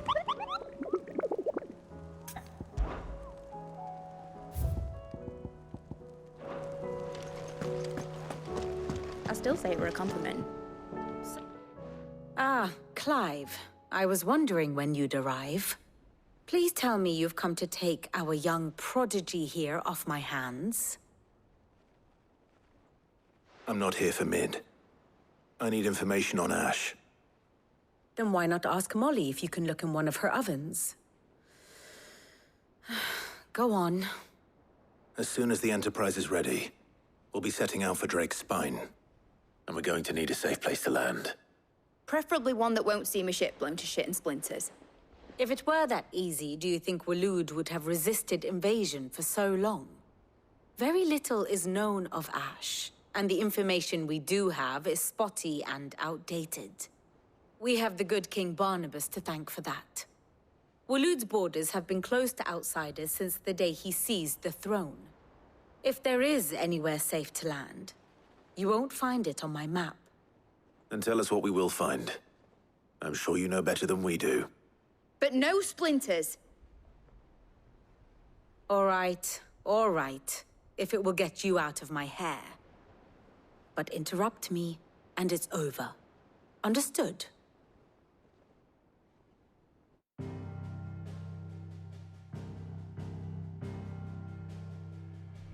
Barnabas Tham. The one they call the Last King. Understand him, and you will understand the kingdom of Waloed. Barnabas was only a boy when he arrived from beyond the southern seas, and barely a man before he united the ragged tribes of Ash. And having unleashed them upon the formidable Veldamark, he set his throne upon the ancient kingdom's ruins. The victory sent shockwaves around Valisthea, tales of Odin's might spreading through every court, parlor, and drinking hole in the realm. Note that this was in the year 843, and that the king still sits upon his throne some 40 years later, quite untouched by time. Waloed's recent inaction left many wondering if Odin had lost his appetite for war. And yet here we are. The Einherjar was committed to the fray, a bold declaration of intent. Orcs swarm around Drake's Fang, and throngs of Akashic haunt Canvas streets. Though how precisely the havoc they wreak serves Waloed remains unclear. Regardless, if the order to attack truly came from King Barnabas, then one thing is certain. Waloed has achieved the impossible, and made bedfellows of beastmen and the ether-addled alike. All of which is a roundabout way of saying that you will be in unknown territory when you set foot on Ash.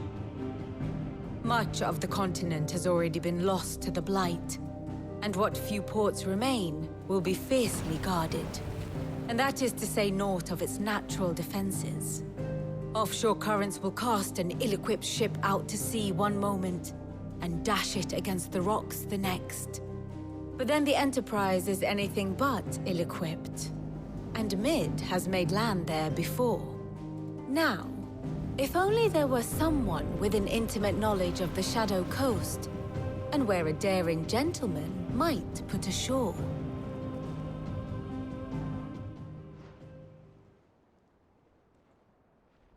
You see, Clive, you had the answer all along. Do you think you can get us back to that beach, Mid? Picked you up from it, didn't I? Not that it were easy. The currents were a right bastard. But then, if it wasn't hard, it wouldn't be worth doing, would it?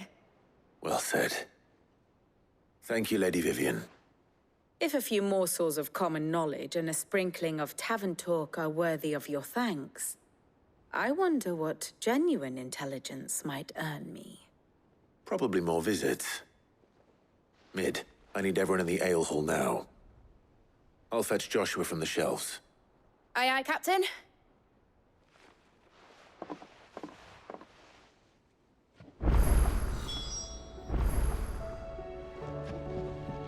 What will it be today? Of course.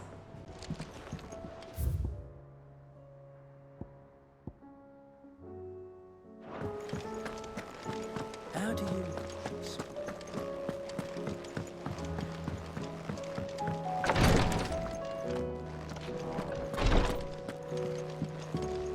Please, Your Grace. My Lord Marquis. It was the greatest honor of my life.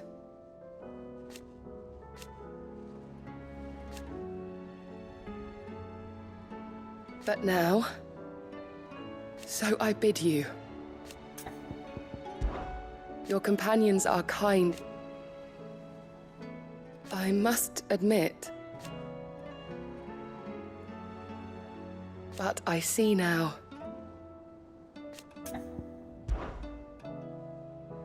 Yote, is anything the matter? You seem troubled. Perhaps I might be able to help. My lord. Yes. Perhaps you might. It's your brother. His condition continues to worsen, though he does his best to hide it. The lesion on his chest pains him more with each passing day. I had feared as much. There are certain elixirs which can ease the suffering of those afflicted by the curse, but... But His Grace's case is severe. The drafts I have been able to prepare for him thus far have ceased to have any real effect. So I consulted with Tarja and certain of my comrades among the Undying about the possibility of finding something stronger. And thankfully, a recipe was found. The only problem being that the critical ingredient is exceptionally hard to come by, and our supplies are almost exhausted. Unless we can secure more soon, your brother's anguish will likely become unbearable. My lord, I know that I have no right to make demands of you. But would you help? For Joshua's sake. For Joshua, anything. Thank you, my lord. So, what is this critical ingredient? A rare herb by the name of stonerwort. It grows only where the ether is densest. The vigor it stores in its stems helps to counteract the curse. We discovered a patch near the aqueduct in Rosaria. But alas, yet more ether has erupted from the earth there recently, leaving the whole area flooded.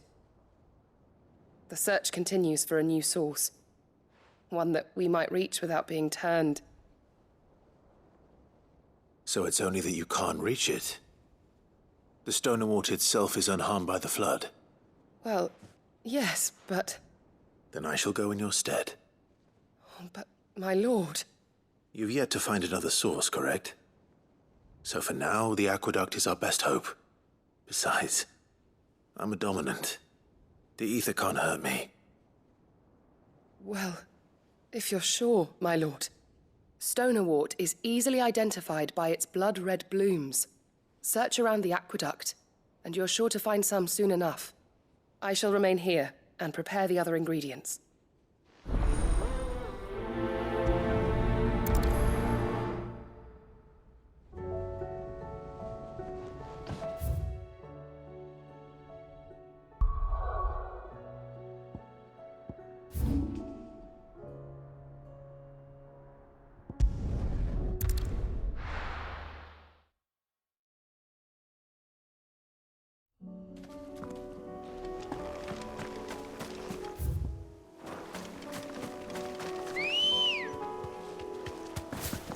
Let's go. Fly, Ambrosia.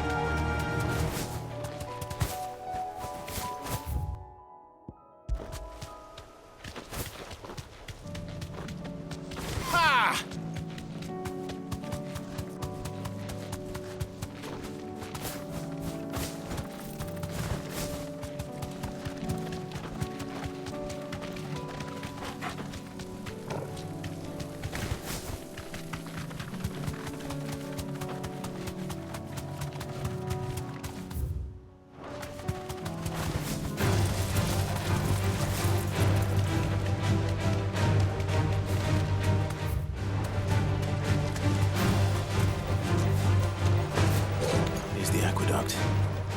Now to find our stonewort.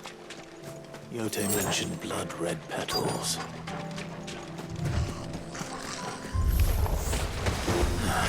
Just my luck.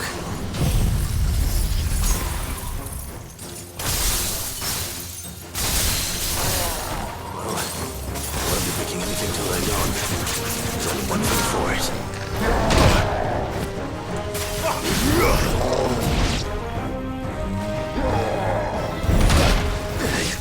I've heard talk of...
Here it is.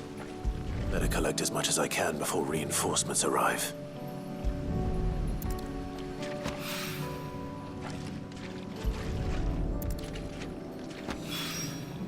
All right. That should do it.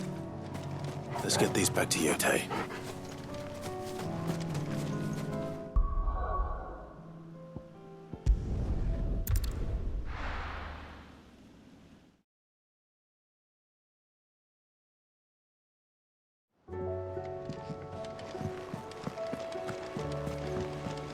covered in nicks and lumps.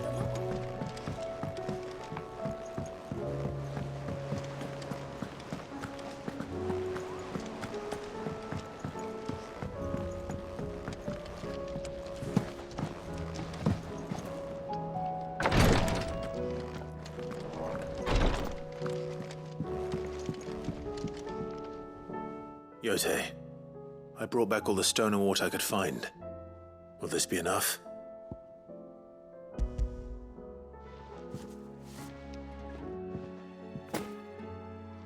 Yes, my lord. Thank you. I'm sure it will serve us until we can find another source. I'm very glad to hear it. You and His Grace are very much alike, you know. You think only of how you might help others, and never of the danger to yourselves. No more than you have minding my brother. You've risked a lot for him, and I thank you for it. I am honored that you should say so. But I beg you, my lord, do not give too much of yourself for the sake of others. We could not afford to lose you. I'll keep that in mind.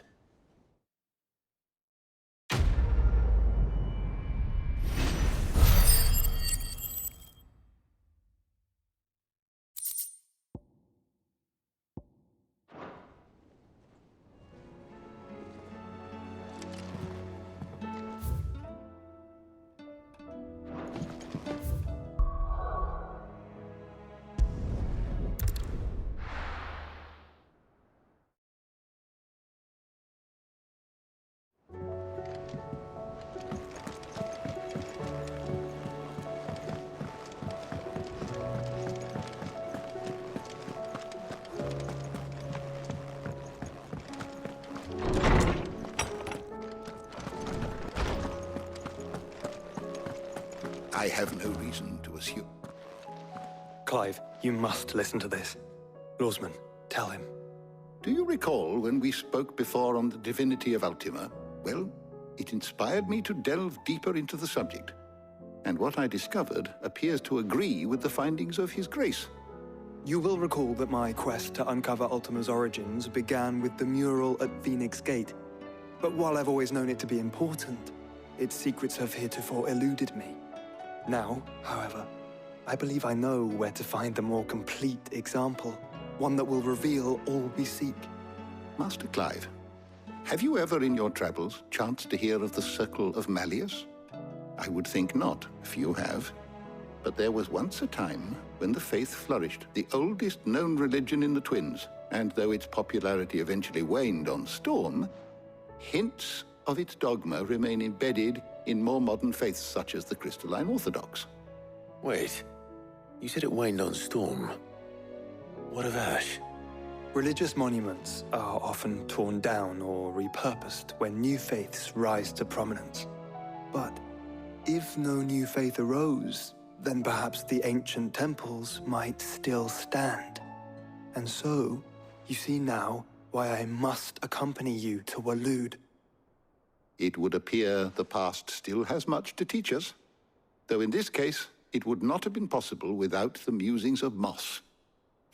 To think that you carried a copy of my old mentor's chronicles all along. I am relieved to discover it in good hands. I shall guard it with my life. Joshua, if you're finished here, join me in the ale hall. I need to speak to everyone before we leave. Right away.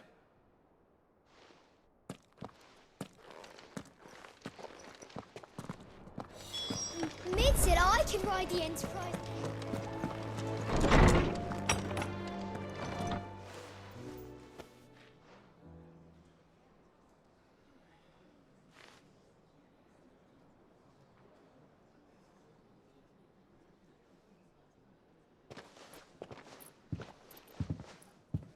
My apologies. By now you've all heard where we're going and why. So I won't bother you with the boring details, only the important ones. If we attempt to approach Stone here by sea, there's a good chance we'll be sighted and fall prey to the capital's artillery. So instead, we'll disembark on the southwest coast and make for Drake's Spine on foot. I say we, but it's highly likely the entirety of Ash is under the rule of Ultima. A large party would only attract unwanted attention, as well as slow our march and require supplies which may be difficult to obtain. Only Joshua and I will be going. And a scout. Preferably a good one. Gav, do you know of any? You bet your ass I do. Might still borrow some of Lady Vivian's maps, though. Just in case, like. Once you've dropped us off at the Shadow Coast, you need to retreat into neutral waters, fly merchant colors, and stay inconspicuous. If you sense any danger at all, you leave us behind and return to Storm. Inconspicuous is my middle name. But like hell am I leaving anyone behind. The ship ain't going nowhere till your scurvy mugs are smiling on deck. Jill, the Enterprise will appear a tempting target for royalists and pirates alike. You're to stop anyone boarding. Don't worry. I'll keep the ship and her crew safe. You'll be needing passage home, after all. But... very well. If there are no questions, I'll see you all at the docks.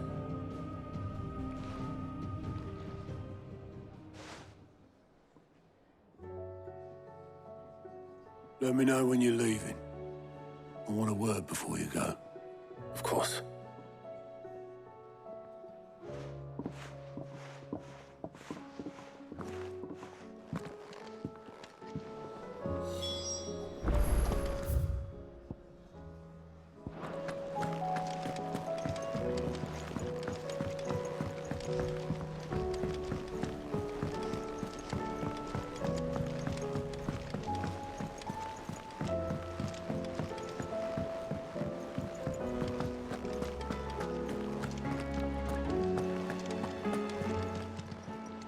Clive, anything catch your eye?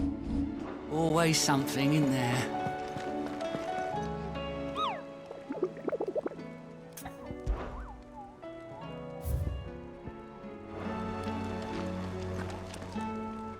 Is something wrong? Not at all. Honestly. Can't a man wish his friend farewell? Just wanted to let you know that I'll keep things in order while you're off saving the world. I'll hold you to that.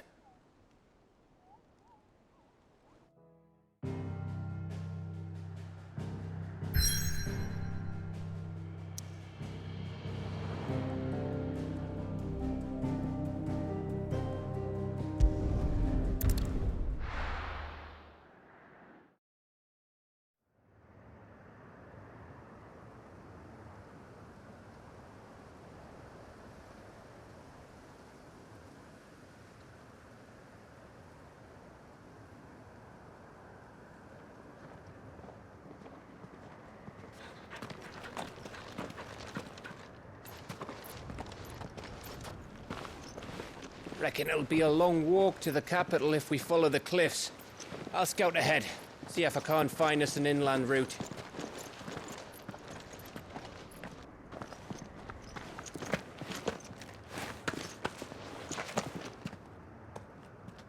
Clive.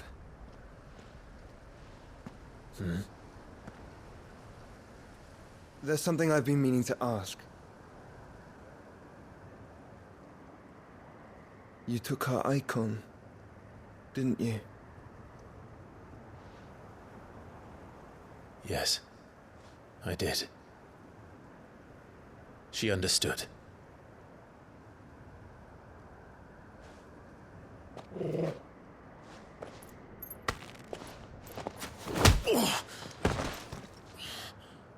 Oh, she understood. Understood that you decided to save the world all on your own, and that you'd die without her power. How dare you make her choose? You knew damn well she'd never refuse you. But I will. You can't keep pushing us away, Clive. The world is ours to save, not yours.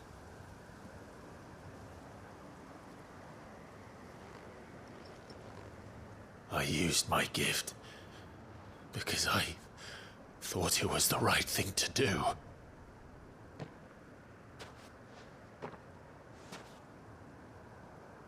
And you truly believe this will save you? Will save us all? I do.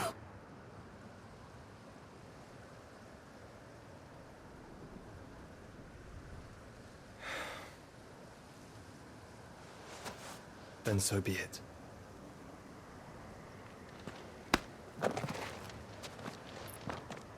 Just don't forget, you're not alone.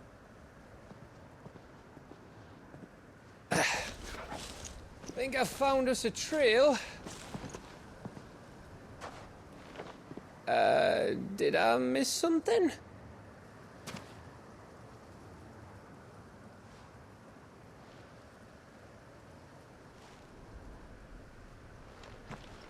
Only that Joshua didn't.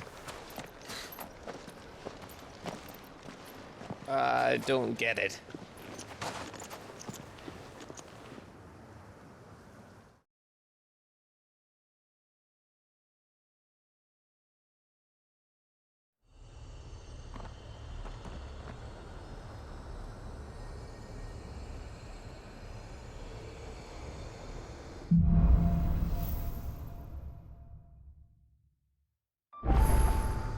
Always wanted to visit Ash.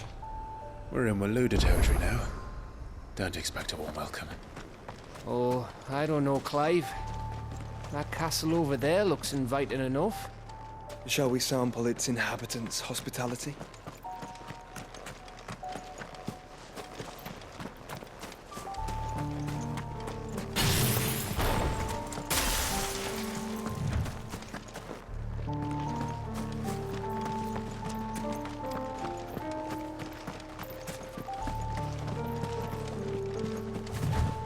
Remember what I said about warm welcomes, Gav?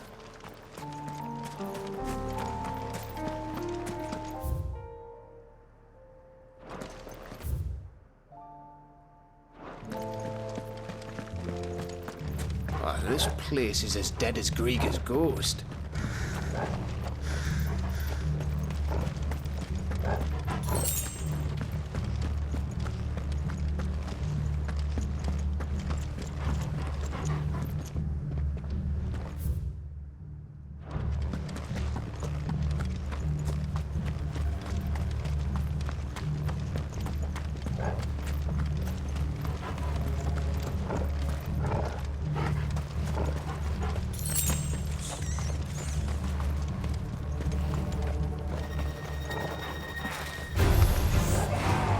I smelled something.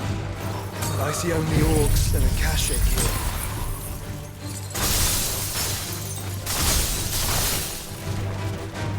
Let's hope the villagers made it out in time.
faster!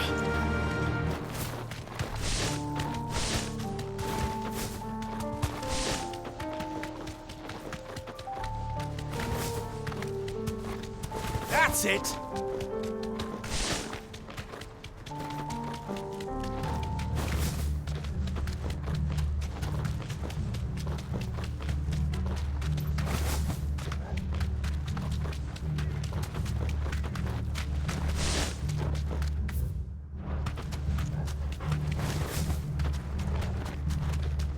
Yes!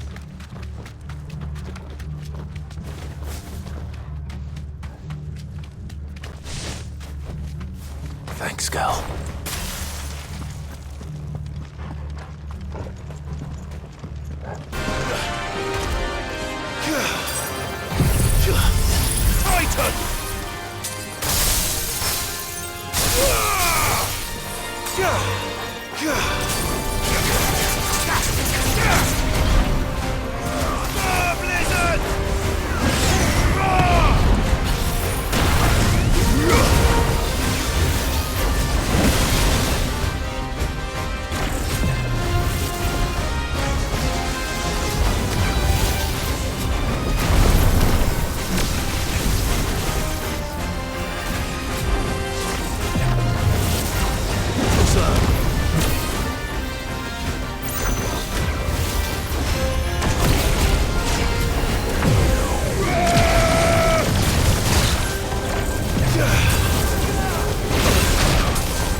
Titan!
Blizzard!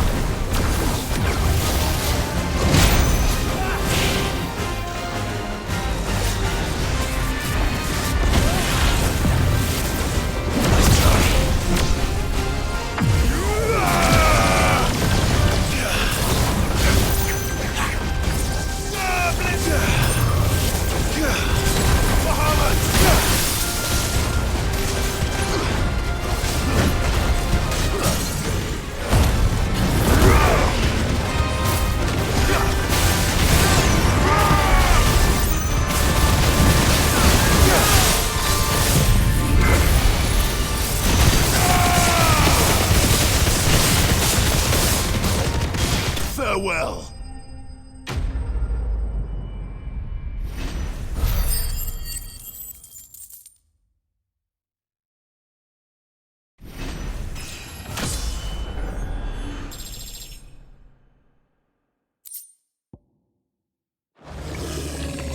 Your reign is at an end.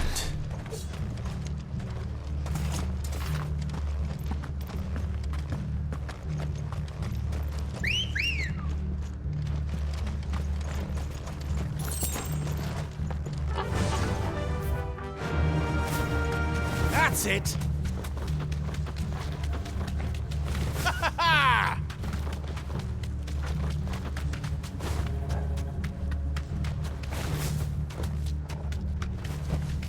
You deserve a rest.